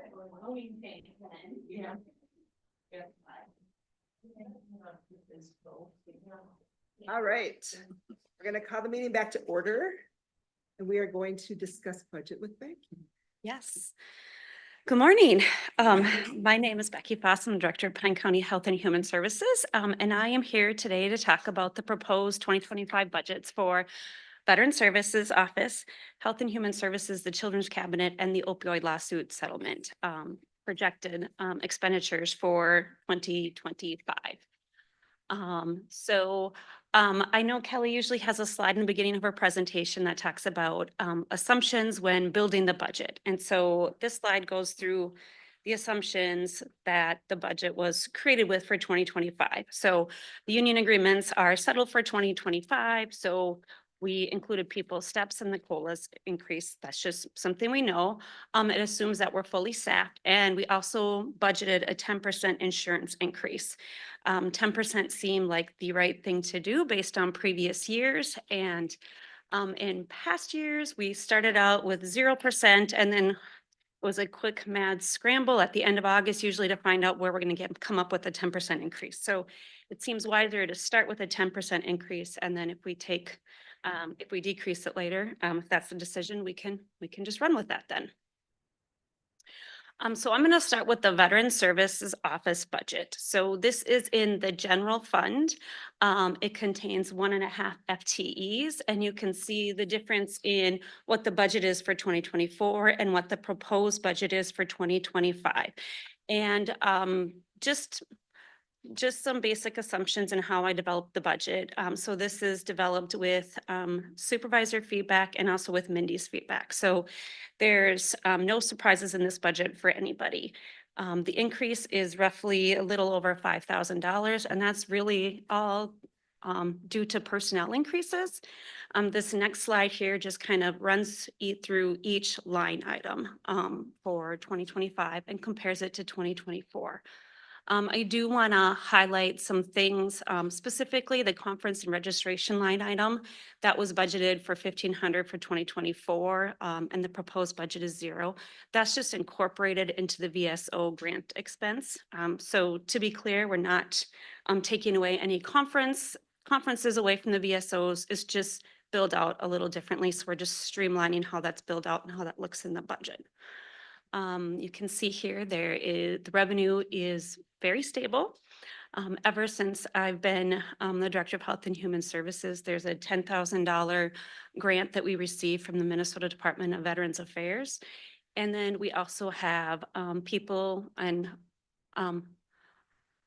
generous people and generous community organizations who contribute donations to Veteran Services Outreach. So that's the revenues in this budget. So again, not a huge increase, a little over 5,000. All right, so I will move on into the HHS portion of the 2025 proposed budget. So to refresh everybody's memory, there's 3 major divisions in the Health and Human Services budget. It's income maintenance, social services, and public health. So I'm going to start with income maintenance because that's first in the budget as you look at it. Income maintenance consists of financial assistance, child support, and a couple fraud workers. Financial assistance is the eligibility workers and case aides and their supervisors. The child support is a child support supervisor, the support enforcement aides, the child support officers, and then we have 2 fraud investigators, one in Health and Human Services, and we contract with the Sheriff's Office for a fraud prevention investigator. As far as reimbursements go, the work that we do in this area is really dictated by the state and federal government. So the financial assistance workers, the reimbursement rate is anywhere from 50 to 55% for the expenses in that division for the financial assistance. And then for child support, it's about 66% reimbursement for that work. And that's just for the employee, right? Yeah, and associated expenses. So if they go to a training, for example, Yeah, then we would but get it's that back. not the program that we don't pay the Correct. cost for income maintenance or something that. Correct. that money's coming from. From the state and federal government. federal Yes. government. So we pay for our personnel. 45% or Mhm. Yep. And then for fraud, the same exists, the percentage. And then for the fraud prevention investigator that is housed out of the Pine County Sheriff's Office, we have a grant that pays almost for that position. It's about 118,000. So that helps pay off that position in the sheriff's office. You can see here in this slide what the budget is for 2024 and what the proposed budget is for 2025. So there is an increase in both revenue and expenses. Some of that is just due to personnel costs. And then I'm going to talk about county burials in a little bit too. In 2024, we had expenses over revenues by about $91,000. That was a planned use of reserve and restricted funds spending. We had the MA unwinding allocation that we received in 2023, and it was meant to help cover any associated costs as extra costs with the MA unwinding. So we knew we were going to have some funding, and that is where that 91,000 was dedicated to in the development of the 2024 budget. In the 2025 proposed budget, we are expenses are projected to be over revenue by about $136,000. And I can go into a little bit about why in the next slide, but just to assure the county board, the plan would be if the budget was approved to use reserve funds for that. So no additional tax levy would be needed in this area of the budget. From 2024 to 2025, there are some changes that we're putting into the budget, or just some changes overall to the program area.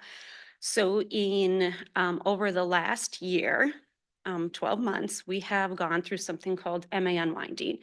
And so during the federal peacetime emergency, people did not have to renew their eligibility for medical assistance. So what happened is the number of people on medical assistance grew. So we roughly had about 8,000 people in Pine County who are on medical assistance. And so each one of those cases had to be touched over the last 12 months. And we had the allocation to help us with that. So we hired some temporary employees. Moving forward, in this budget for 2025, the proposed budget, I added an eligibility worker because of the caseload size in the MET system for medical assistance in Minnesota Care. So MET stands for the Minnesota Eligibility Technology System. And this slide kind of goes over more details about why we're asking for another eligibility worker. And when we just look at the numbers, it seems warranted. When I met with the supervisor of that team and the one of the most experienced workers in the METS unit, the request was actually for 2 or 3 new staff. And so I said, how about one? How about we start with one? And so you can see the numbers here. These are higher than 2019 numbers or pre-COVID numbers. Also, I think one of the most important things that I can highlight is there's just some new policies that have been put into place. And again, these are, well, not locally, statewide. So these policies are really well-intentioned in trying to serve people really well, but it has increased the work associated with applying for medical assistance. And if you're the worker, for processing those cases. Can you go back one? Yeah. So I just, how long, I how will much try. time does it take, like a caseworker per person generally? I don't know if I have the right per person, but I can tell you with the new policies and how you have to look at each case. And if somebody's no longer eligible for medical assistance, you have to, through METS, you have to make sure they're not eligible for medical assistance through another program, through one of the other program units in the eligibility worker area. And that has increased. We just did a time study over a month that involved that one worker adding 38 hours of her time just for that. So she is certainly getting overtime.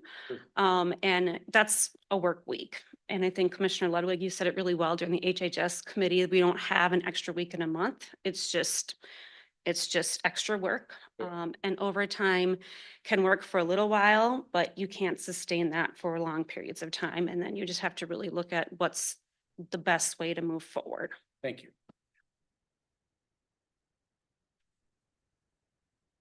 As far as paying for a new eligibility worker, how would that look like with funds? If we have any MA unwinding allocation left over, we would utilize that first. It is not looking like we'll have that going into 2025. So we would use just our reserve funds, and just as a reminder, we would receive 50 to 55% reimbursement for that position. So we're really using about 35 to 40,000 of reserve funds to help pay off that position. We usually spend some time over the last couple of years talking about county burials. So now this is just always incorporated into the budget presentation. So you may recall in January of this year, the county board approved an increase of $1,500 to $1,800 for county burials, which are for the most part adult cremations. The one caveat to this expense is that there's no reimbursement. So any money we spend is all county tax levy. The county board committed itself to reviewing this every year to make sure we wouldn't have another gap in time where our partners in the funeral home business were kind of left high and dry, or maybe felt like they were being left high and dry. So I would just recommend going up from $1,800 per cremation to $1,850. It's a nice increment, but not so much from $300. So. And here's a slide that just kind of talks about what kind of shows what the county burials have done over time from 2021 all the way through May 31st of 2024 with the graph.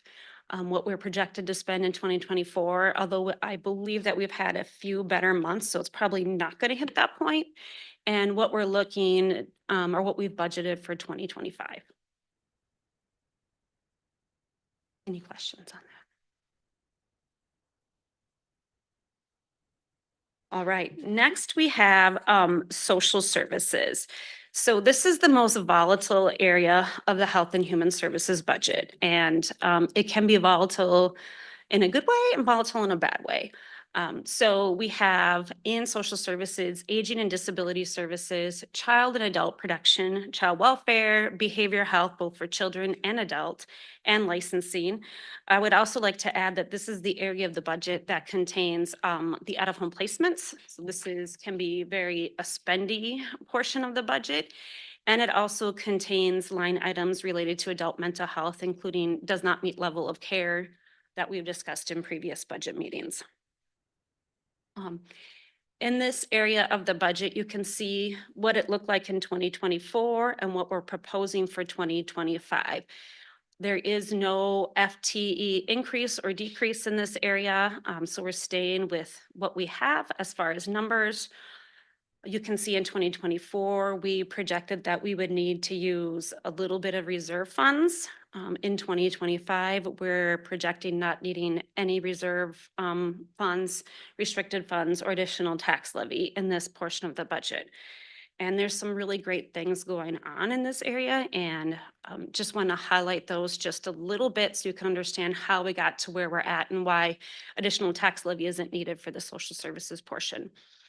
We have started pulling down some revenue for, it's called OICC, which stands for Officer Involved Community-Based Care Coordination. And so this is work when an adult interfaces with law enforcement but isn't in jail. We can begin working with them to try to keep them out of jail or try to offer services that once they leave jail, they don't go back. So this is something that we're just starting to do. We started to do in late 2023 and now have continued to do in 2024. Out-of-home placements in both child protection and children's mental health, both are looking under budget again for this year, and we are projecting just good things to continue to happen. And that's a huge reason as to how we can come in with a zero tax levy request for next year is really the work being done in this area and in public health.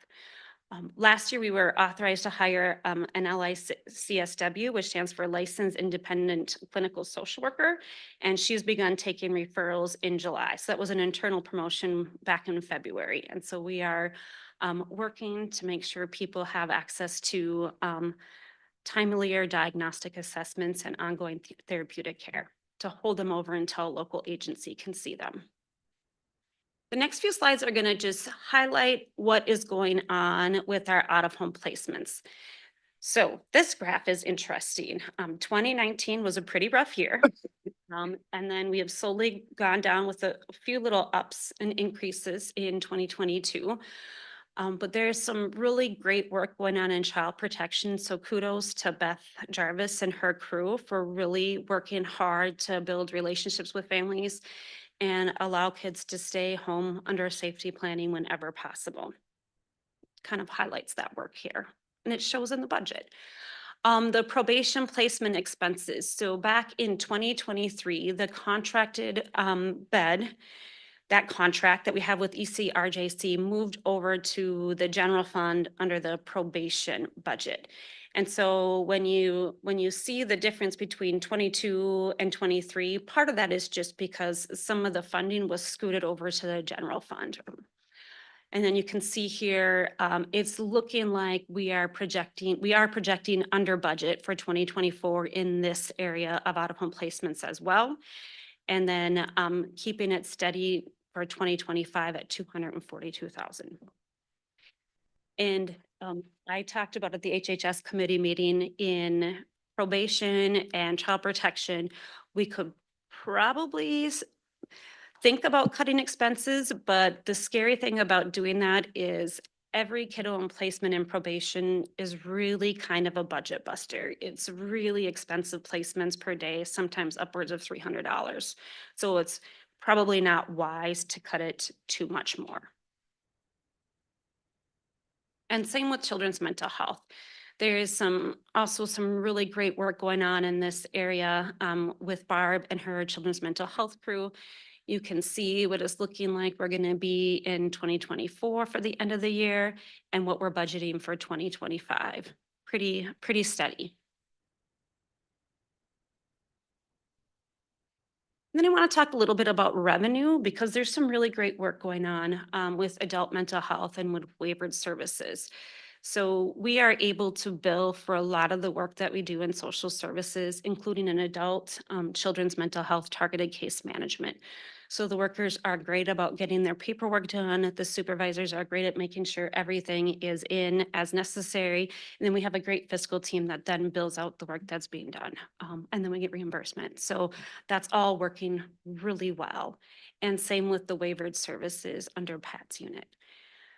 So this revenue capturing that we do, and plus we have allocations and grants, and we've really been trying to beef up our prevention services and really looking at the relationship-based family services work in child protection. That's really allowed us to feel success on many levels. There's been talks here about state grants and state funding, and I will say over the last couple of years, we have seen a couple small increases to allocations that we received, and that's adult protection. So that has increased over the last 2 years. The Children's Mental Health Screening Grant, that is a grant that or an allocation that we received from the state that helps to pay for it's about $35,000. It helps to pay for some of the services that we offer at Health and Human Services under the children's mental health area. It also helps to pay for some outpatient expenses and some work done in juvenile justice, so in the probation area as well. Those line items are all in the HHS budget just for ease, and that works out really nice.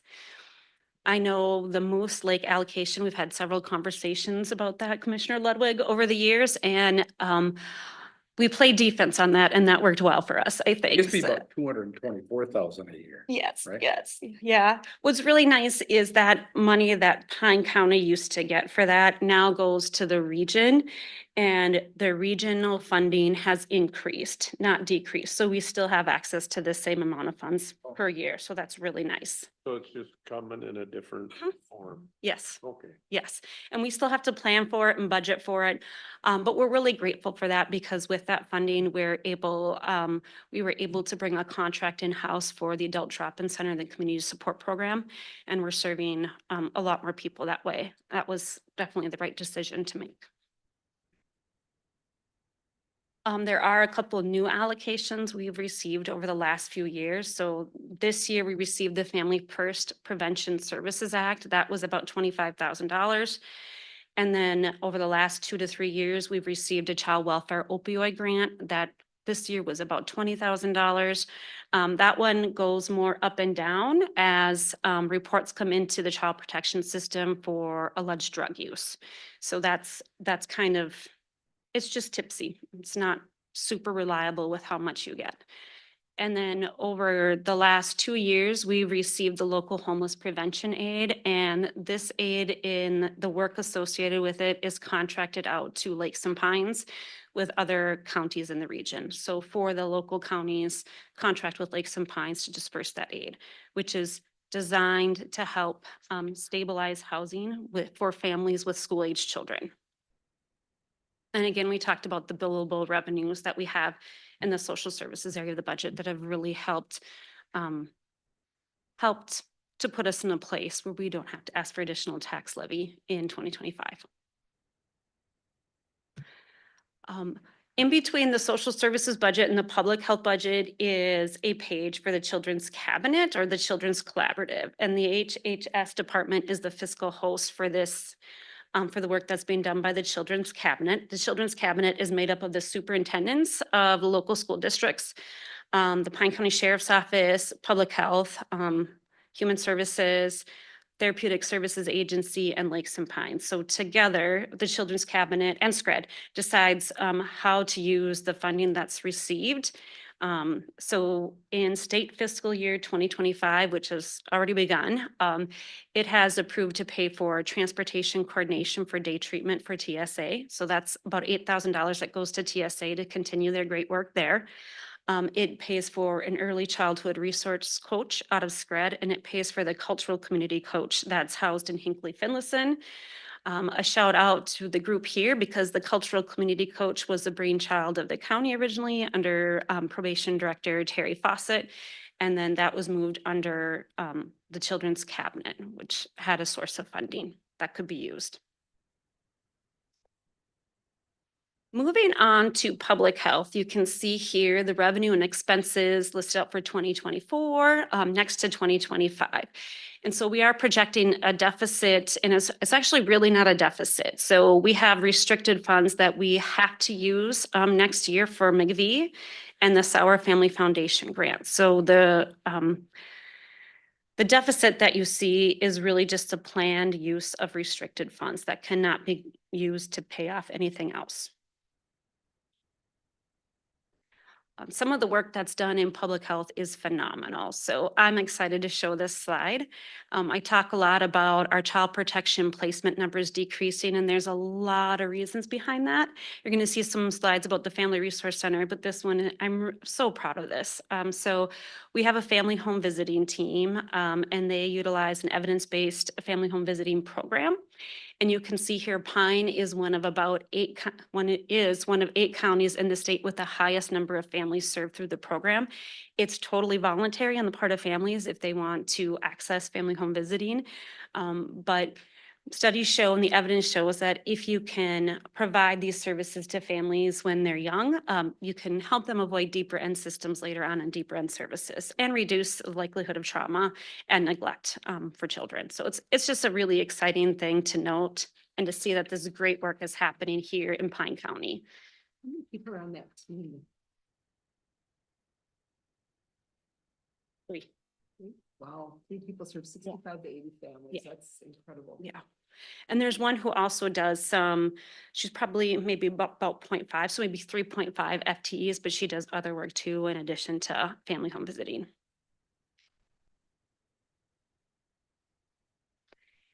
And then something that we just implemented recently is the Family Resource Center. And our Hinckley site has been now open for over a year. We're seeing some great numbers out of Hinckley.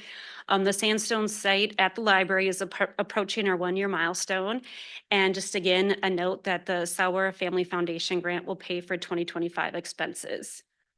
I want to add that Children's Justice Initiative Committee that I'm on with tribes and state and counties that get together. The one thing that they're really looking at is FRCs and having them for the tribes. And so one of the things that we've talked about is Mille Lacs Band works with ours to help the tribal members, and the community to learn more and grow more together. But this program is really starting to kick off throughout the state. It is. It's Mhm. getting huge. So to be the third company that opened, it's pretty impressive that, yeah, to be on that forefront and to see the changes already. Yeah, Pine is definitely one of the leaders in the state in this work. That's also really exciting. If we can back up, Becky, to the family home visits, because I think that was kind of the unwinding of Kennebec Mhm. line public health, and I think I smile every time I see those numbers, because I think we proved to ourselves that we were on the right track. Yeah. The nurses are great who work in that area. We're really lucky to have them. Yeah.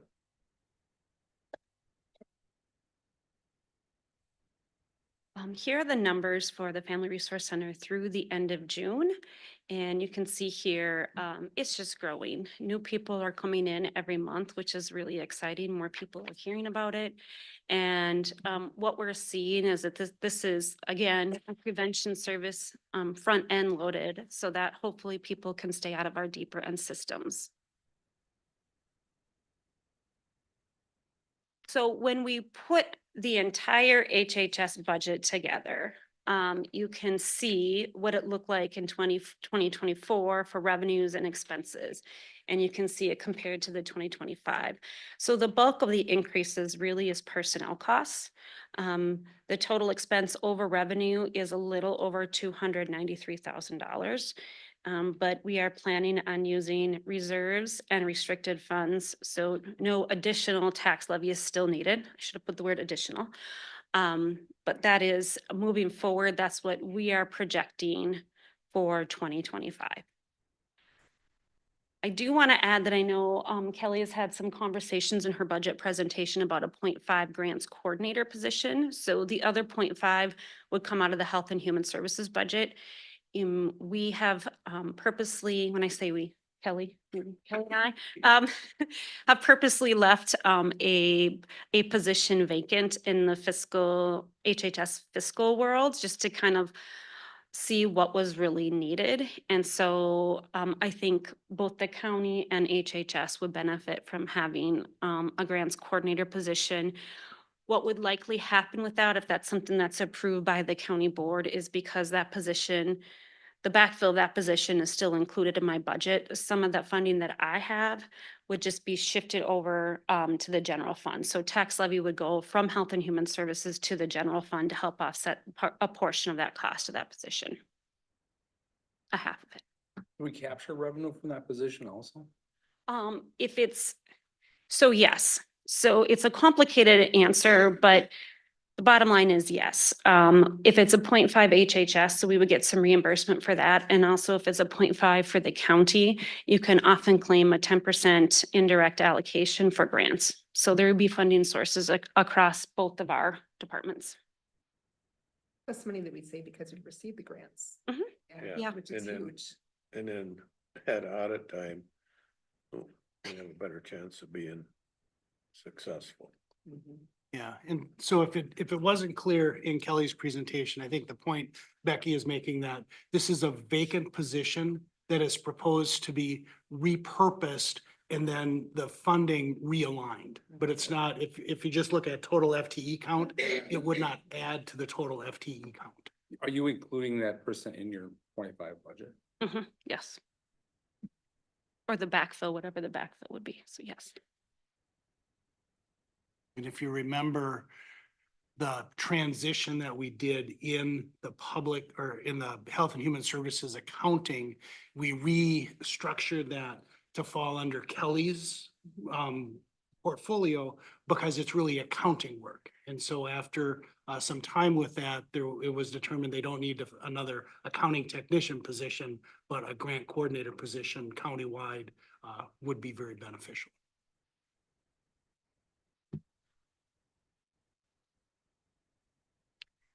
I usually have a slide about our pressure points in Health and Human Services. There is just a phenomenal amount of work going on, from Operation Community Connect, that Commissioner Lovegren talked about earlier, to just the youth grants that we've established, the opioid lawsuit settlement. So just a lot of great work.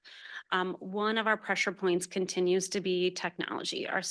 And when I say technology, I am not referring to our local IT department, who they are phenomenal.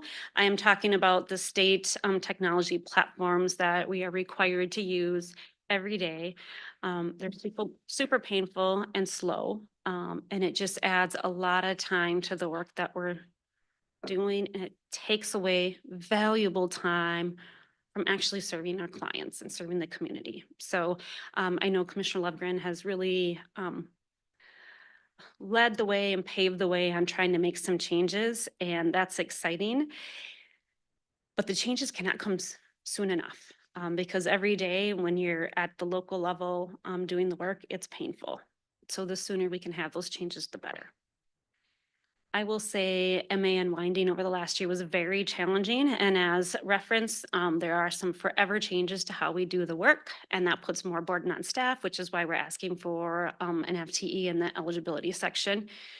And I do want to take a moment to talk about our supervisor capacity. And so ideally, people are maybe supervising between 8 and 10 people. And the more people you supervise, there's just a larger span of control. And that's difficult. And with that, we have been having some internal conversations within Health and Human Services about what that would look like if we added a supervisor to the management team. I don't know that we've figured out the perfect fit yet, but I do want to have this on your radars, just as something that we're mulling over and trying to figure out. And when we figure it out, we also are trying to figure out if there's any way we can realign staff internally for it to make sense too. So we don't have to maybe go that route of an extra FTE as a supervisor, but that is something that we are looking at and trying to examine closely. I have a question. Mhm. Is that your supervisor capacity? Is it, you have more than just 2 supervisors? Oh yeah, those are the 2 with the most. So just to get my mind wrapped around it, what are some of the other numbers? If that's the highest, what's your lowest? So the lowest in Yeah. social services would be Barb, and she supervises 12 or 13. Jody also supervises, I believe, 13 FTEs. And then in public health, the numbers are more manageable. They're doing okay. So public health, how many, 2. so in public health, you have somebody that supervises just? No. In 2 public people? health, there are 2 management team members, and they each supervise, I believe, 6 or 7. Okay, so this is the highest. Yes. The Mhm. lowest would be 6 to 7 Yes. under super. Okay, thank you. Yep.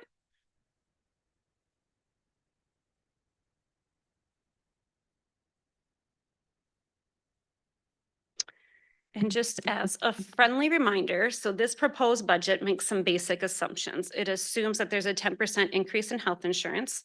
And we all know here that that's not dollar for dollar. So if it doesn't increase 10%, there's going to be, I will certainly be able to reduce expenses, but then there's some revenue reimbursement attached to that. So again, it's not dollar for dollar. It assumes that the steps and COLA increases are there. So everybody's, according to the union contract, is getting what is laid out there. And the proposed budget assumes we are staffed 100% of the time. And typically, Becky, are you staffed at 95%? Right now, we are staffed at 99%. 99? Yeah. Good. It's good. That's a good number. I'm proud of Yeah. that number. Opioid lawsuit settlement activities. So the county board also has responsibility of deciding how to spend the opioid lawsuit settlement dollars. And you can do that in 2 ways. One of the ways is just through the normal budget process that we do every year. And then if something pops up that is determined to be of value to the board, then it can be passed via resolution. So the method we've chosen to take is using our Chemical Health Coalition as sort of an advisory and taking their lead on what they'd like to see. So one of the biggest highlights since last year is the youth grants. We budgeted and the county board approved $50,000 for youth grants. They're called yoga grants, youth opportunity grant applications. You can see here that we received 86 applications in total. 56 were approved, 30 were denied, and the number of youth impacted by those grants was over 3,200. So that's just, those are just awesome numbers, and the organizations impacted were 30.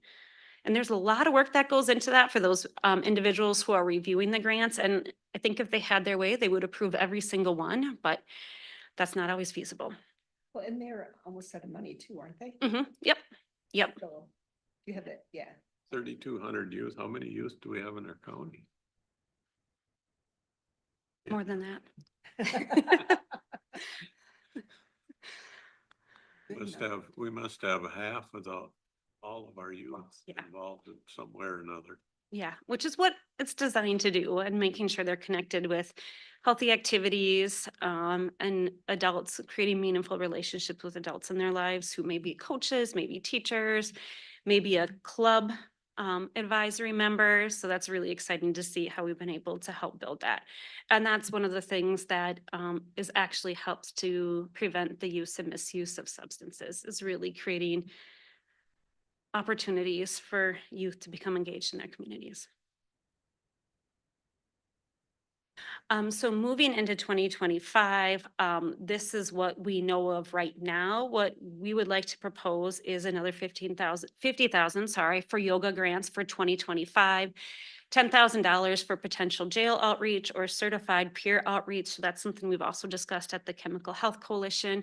And then some salary and wages to coordinate those activities, and also to continue to do the approved strategies of, we've already approved naloxone plus. So if there's a non-lethal overdose, either public health or social services staff get the referral and they make contact with those individuals. So it'd be continuing that. For the jail outreach, that was with. Wellness in the Woods, yes. Yeah. And I will say there's been a little hiccup. The individual who was at our meeting is no longer with Wellness in the Woods. So it's a matter of resetting and figuring out how we want to proceed. Okay.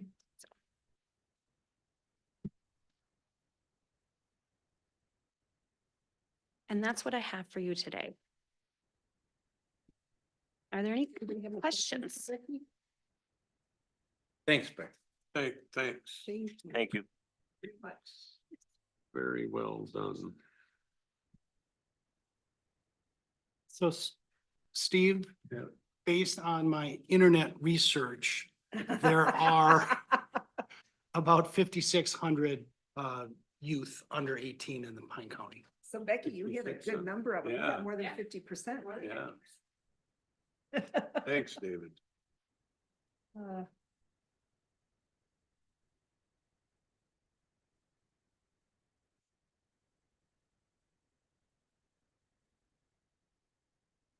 General budget discussion. You don't want to Oh, yes, just I skip me? do know the list. Sorry. I did, I wanted to. No. I think you can just approve it and we can just move on, so. Morning, Madam Chair, members of the board, or is it afternoon already?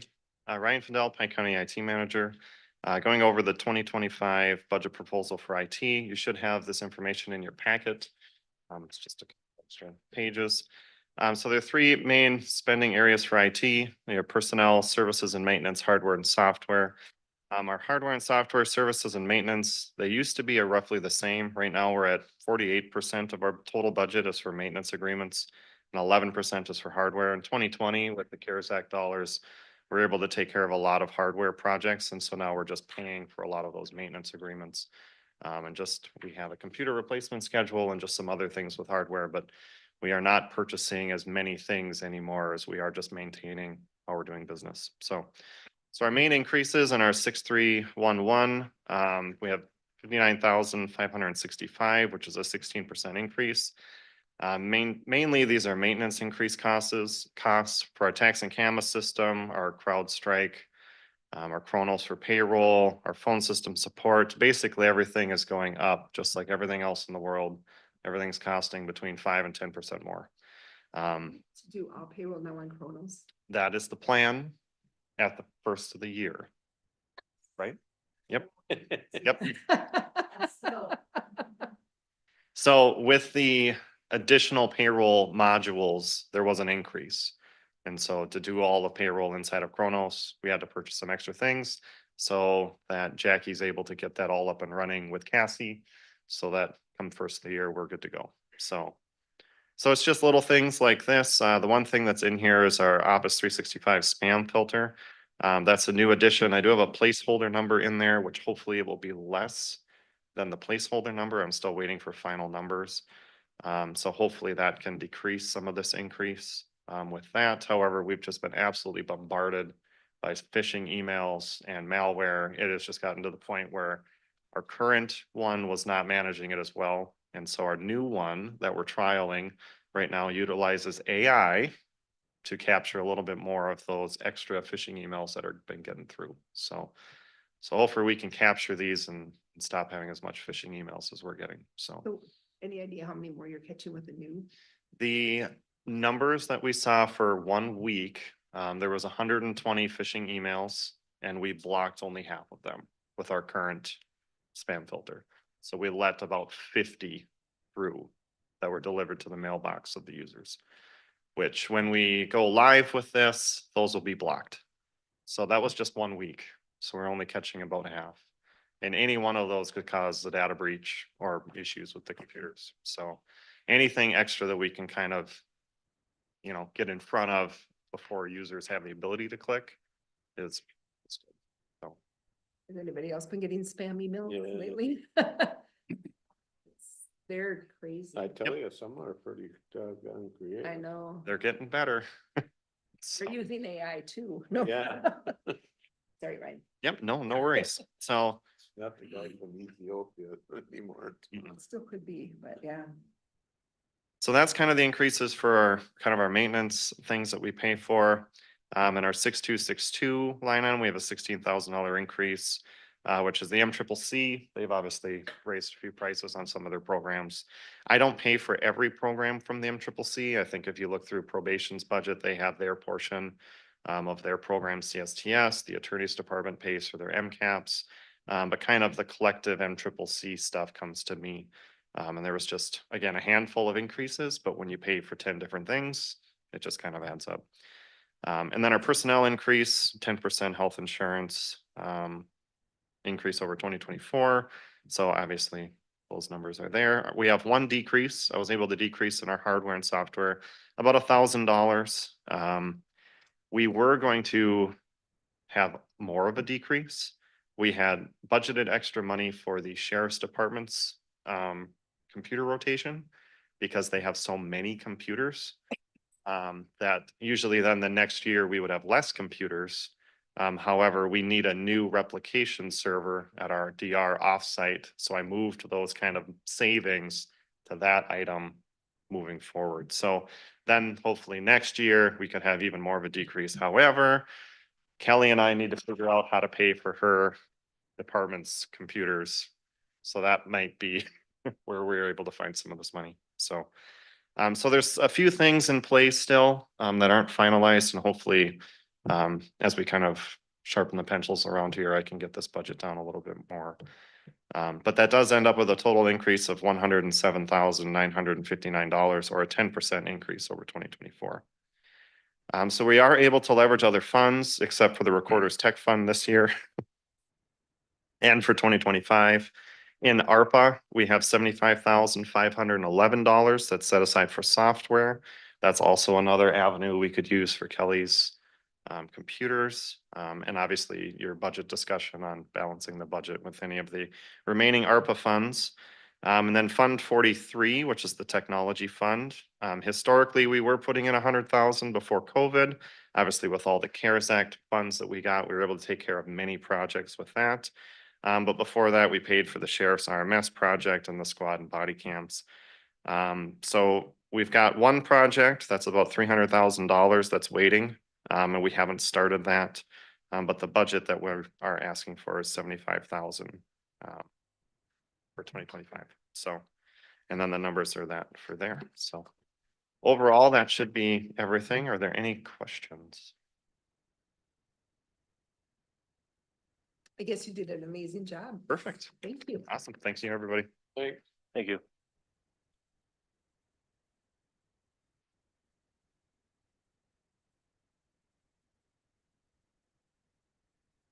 Good afternoon. I've got 5 budget departments that I will review. They're all pretty small, starting with the most important one, the commissioner one. And if you're following along in your packet, the only increase is related to health insurance. And once the Health Insurance Committee meets on the 19th, we may be able to revise that number down somewhat. So that assumes other per diems, et cetera, all remains the same for 2025. The administrator budget, overall, it's a 2% increase. There's some ups and downs. Wages are up. The insurance, and this is due to what people are actually selecting for coverages, will go down, which saves us some money. We're adding a little more to the membership portion of the budget. The AMC HR Technical Resource is increasing its fee next year. I think we got an introductory rate the first year, and so not on unexpected increase. And then adding just a little bit to the advertising publishing budget to reflect actual publication costs. The labor attorney, we have been budgeting that at $20,000 now for several years, and that's seems to be working. And so we would propose to continue that. The medical examiner, we're proposing a slight increase. The ME contract is at 51,500. That is not changing. But the actual transportation of the remains from wherever the scene is to the ME's office is costing more than we have budgeted. And so we bumped that up $2,000 to a total of $14,000. And then the Initiative Foundation is in the budget for $7,450. That's been the number for quite a number of years. And they typically don't come and do a presentation at budget time. They typically do that at another time during the year. But if you have questions for them, we can certainly reach out and connect with them. So those are the last of the budget departments that need to be presented. And if there aren't questions, in your additional information was this handout. And this adds that additional column on the ARPA spreadsheet.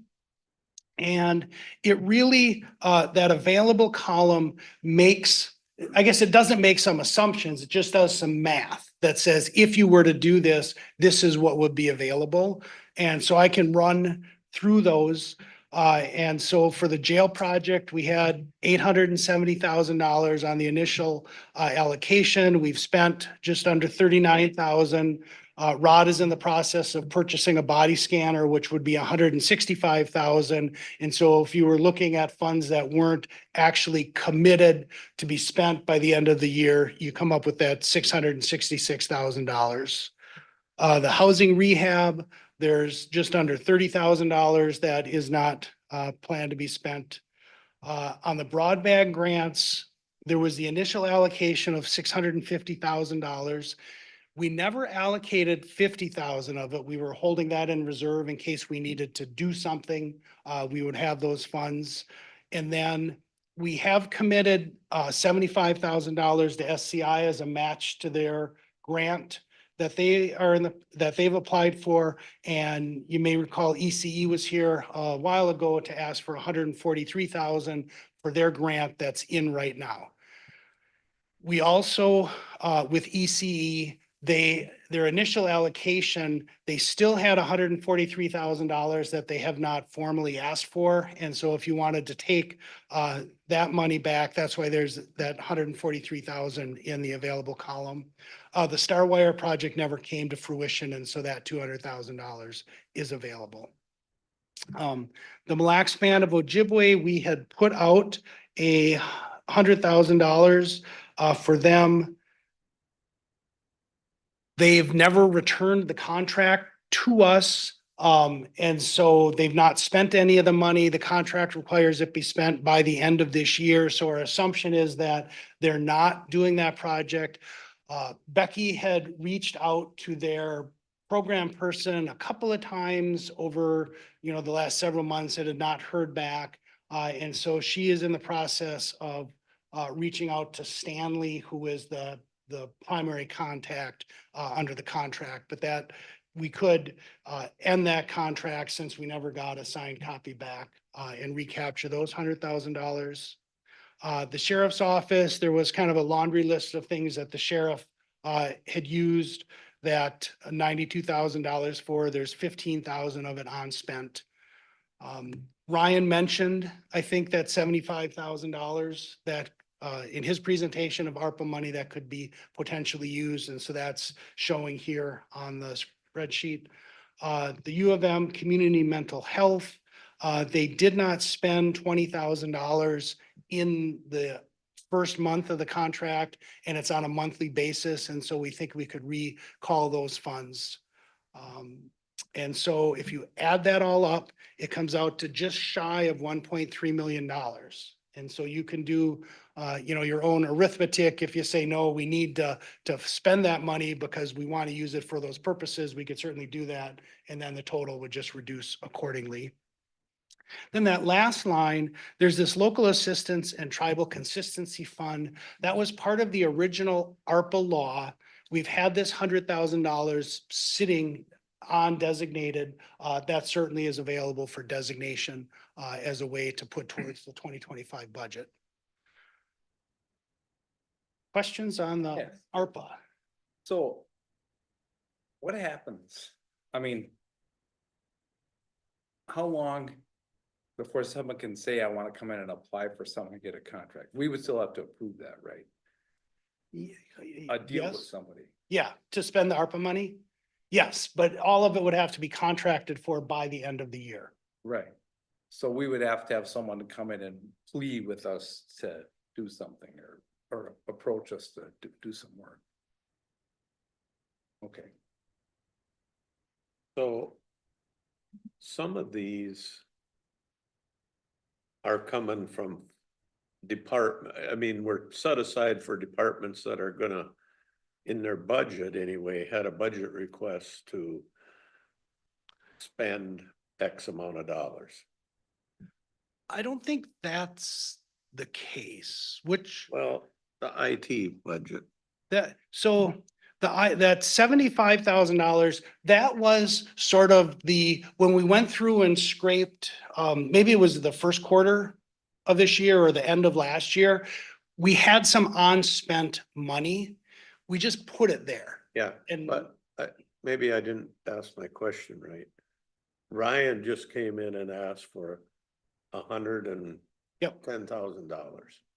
And we've got 75,000. It seems logical to me to say, well, we'll fill right off the bat, we'll fill 75 of that $110,000 request with that money. absolutely. Okay. Yeah, and that was, Ryan was given that specific task Yeah. to use this money in his 2025 budget. So I was trying to think this thing through and then I lose my train of thought, I guess, but it seemed to me that at different times over this last week, I've come up with a way to really transfer that leftover money, so to speak, to fill a budget void so that instead of having a $2.2 million gap, now we got a $1.1 million gap, or roughly a $1 million gap that it seems a lot easier for me to get my arms around that we could go back to the departments and say, you need to cut 900,000 and we'll increase our levy by 1.5% or whatever. You want to look at holding on to some of the ARPA money to keep some projects going? Not really, because we've had it here. I mean, we have. I would needs right say- now, I would agree with that. Whatever's sitting here now, it looks to me like it's not gonna be. we've had spent. plenty of time to figure it out and we've got most of our commitments taken care of that we told people this is money that's not being spent and we're gonna lose it if we don't commit it. Right. So we might as well commit it to something that we know we need. And I think in my mind, that if we told department heads, you gotta shave 300,000 out of your request. They could figure it out. If in certain departments, probably don't have to save anything out of it. And based on just me being here a long time, this is just Steve's opinion. If we don't have a little bit of an increase in our levy, it comes back to bite us double hard, triple hard, quadruple hard, either the next year or the year after. And I look at that sheet that Kelly prepared, and I guess I'm the winner. I mean, if you have a certain type of house, apparently, you're gonna pay more in your taxes, whether we have a 0% or not. And if you got rest of us, the rest of the businesses and houses seem to do really not much of an increase or no increase if you got to, until you got to, I don't know, somewhere between 2 and 3%. I was thinking, now I'm hearing everything. I look at what's coming at us, you know, we got a patch of roof. And I don't know what we're gonna do with their jail, other than we got the body scanner budgeted in there, it looks like, so. I wouldn't have a problem if we could commit the excess to our budget right now, right? Yeah, that's what I'm, And then it would be committed. yeah. And then how we spend it is our discretion, Yeah, kind of, right?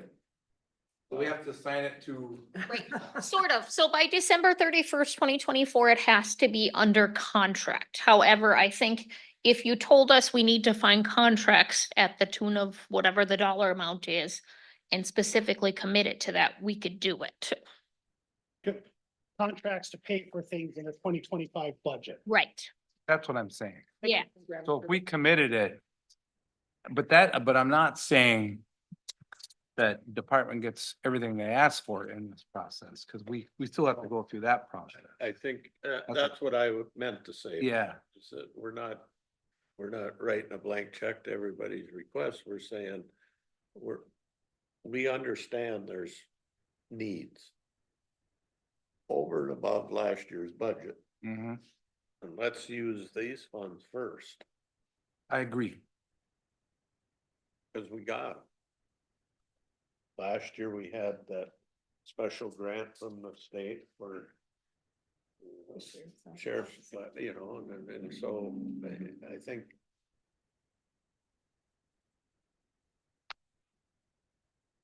to me, when I got that sheet and looked through it, it was like, well, that helped me hit the easy button. I mean, it doesn't solve everything, and everybody isn't gonna get everything they want, maybe need, but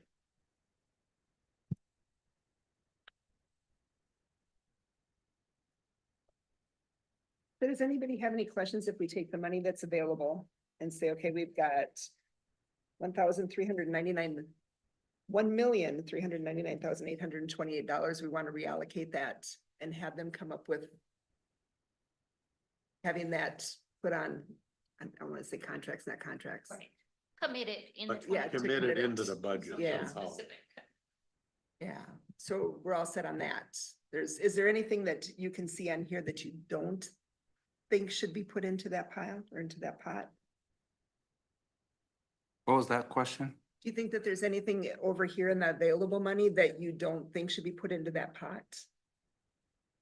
No, I think they've all been given ample time. because I think those dollars and I would say with, yes to your comment, except with the jail project. Right? Yeah. So that was the conclusion that I draw when I put it in that column for consideration is if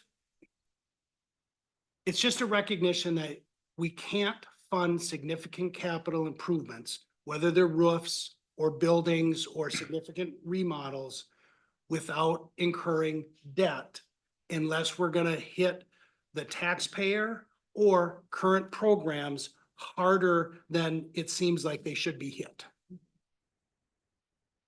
And so it doesn't say, in my mind, it doesn't say that nothing would ever be done in the jail again. It would just say that if anything was done in the jail, it would have to go through a process and likely result, if it was a big project, result in debt. Right. Which if we can make it 6 or so years, then that becomes a really sound strategy. I think it does, David. It's the light is at the end of the tunnel for those big projects because we're gonna get a couple $1 million freed up 6 or 7 years. Well, I think the body scanner alone, that's under contract, so that's gonna be his biggest add-on. And there was one more in intake at the, That got ordered. Yeah. so I'm in favor of committing it all. Well, I would, yeah, I would be too. Yeah. I, That would be. we I don't certainly- want to give it back. No. No, because it's, and we're not gonna spend it, I don't think, I think we've been very diligent about where we've spent the money. And I think this is part of that due diligence. Certainly help us out in the budget. JJ, you're awfully quiet. What are you thinking? Well, just looking at available ARPA funds. Still trying to understand the whole jail. That's mandated from Department of Corrections, right? What they want to do there. Well, What now? I mean, the jail project, that's all. We were told that's mandated by the Department of Corrections. The state is mandating No, changes that we. they meet their mandates, I think. The Stuff that was, it was getting dinged on was cameras, and I think we corrected that, and then I think the body scanner helps just our staff not have a problem in the jail. And and I And think the other stuff we Separation he's handling. is more to be, for us to be more efficient. But it's 600,000 isn't gonna fix that issue. the lack of segregation is not an issue that the state has issued any sort of a Right. directive that we can or that we must do something. Right. The lack of the segregation in our jail compared to what Rod would like makes some of the management issues harder, right? It takes more staff, it takes more work on staff's part, but it's not something that the DOC has issued a directive on or a corrective action on. No. And I think, either the sheriff or the jail administrator are here, right? And they speak for themselves very well, but I think in their defense, right? They don't want to be under the gun of you must do this by this date, right? Because then that eliminates a lot of options. They want to be out in front and they want to create an environment that is best for the staff and best for the And I think I totally get that, right? Ease of operations. Yeah. And then under housing rehab, we had allocation of 651. Spent through the end of July at 543. We have 100, it says under contract committed 107,320, then available 29,924. I guess I'm just trying to figure that one out. If you add the 543 and the 107? Yeah. Is the math wrong? Is what? I'm just trying to figure out if we spent, there's 107,000 committed under contract, shouldn't there be 107,320? I mean, to me, something just isn't. I'm still working on it, so I could be wrong here, but Yeah, that math doesn't work out. no. The spent through plus the under contract is the 650. Was Leslie sure that all of that was wrapped up? Yeah, sure. She gave the 29,924 number, but we can follow that up. No, because there might be more available there then. Yeah. That'd be nice.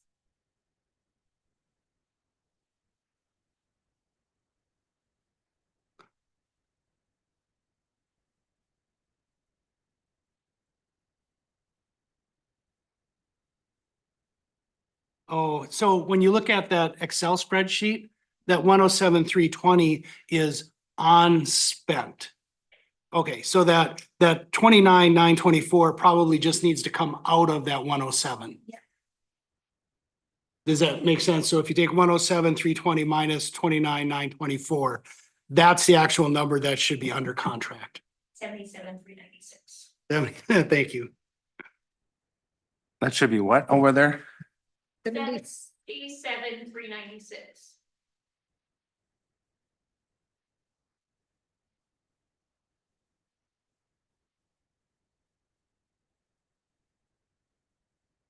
Does anybody need any more information before we go into next week's budget meeting? Does anybody need any more information before we go into next week's budget meeting? I think I got enough to work my mind. Is there any, I guess I would, what are pending out there right now for grants that could be brought in that we could be awarded between? Is that a big item? Well, Sure. Reese Terry? and Terry are working on restorative justice, but I have no idea what that amount is. And would that grant supplement things in the 2025 budget? The only thing that potentially I think would be a potential like indirect cost that we could grab, but otherwise I think that's new. Over and above their budget. Yeah. That's what I gather. I know, a lot of the departments, human services especially, they find grants, they apply for them, and it's ongoing. They're constantly looking for ways to supplement what they're doing. Yeah, I was just curious if there's any there that are close or can be awarded here sometime soon or.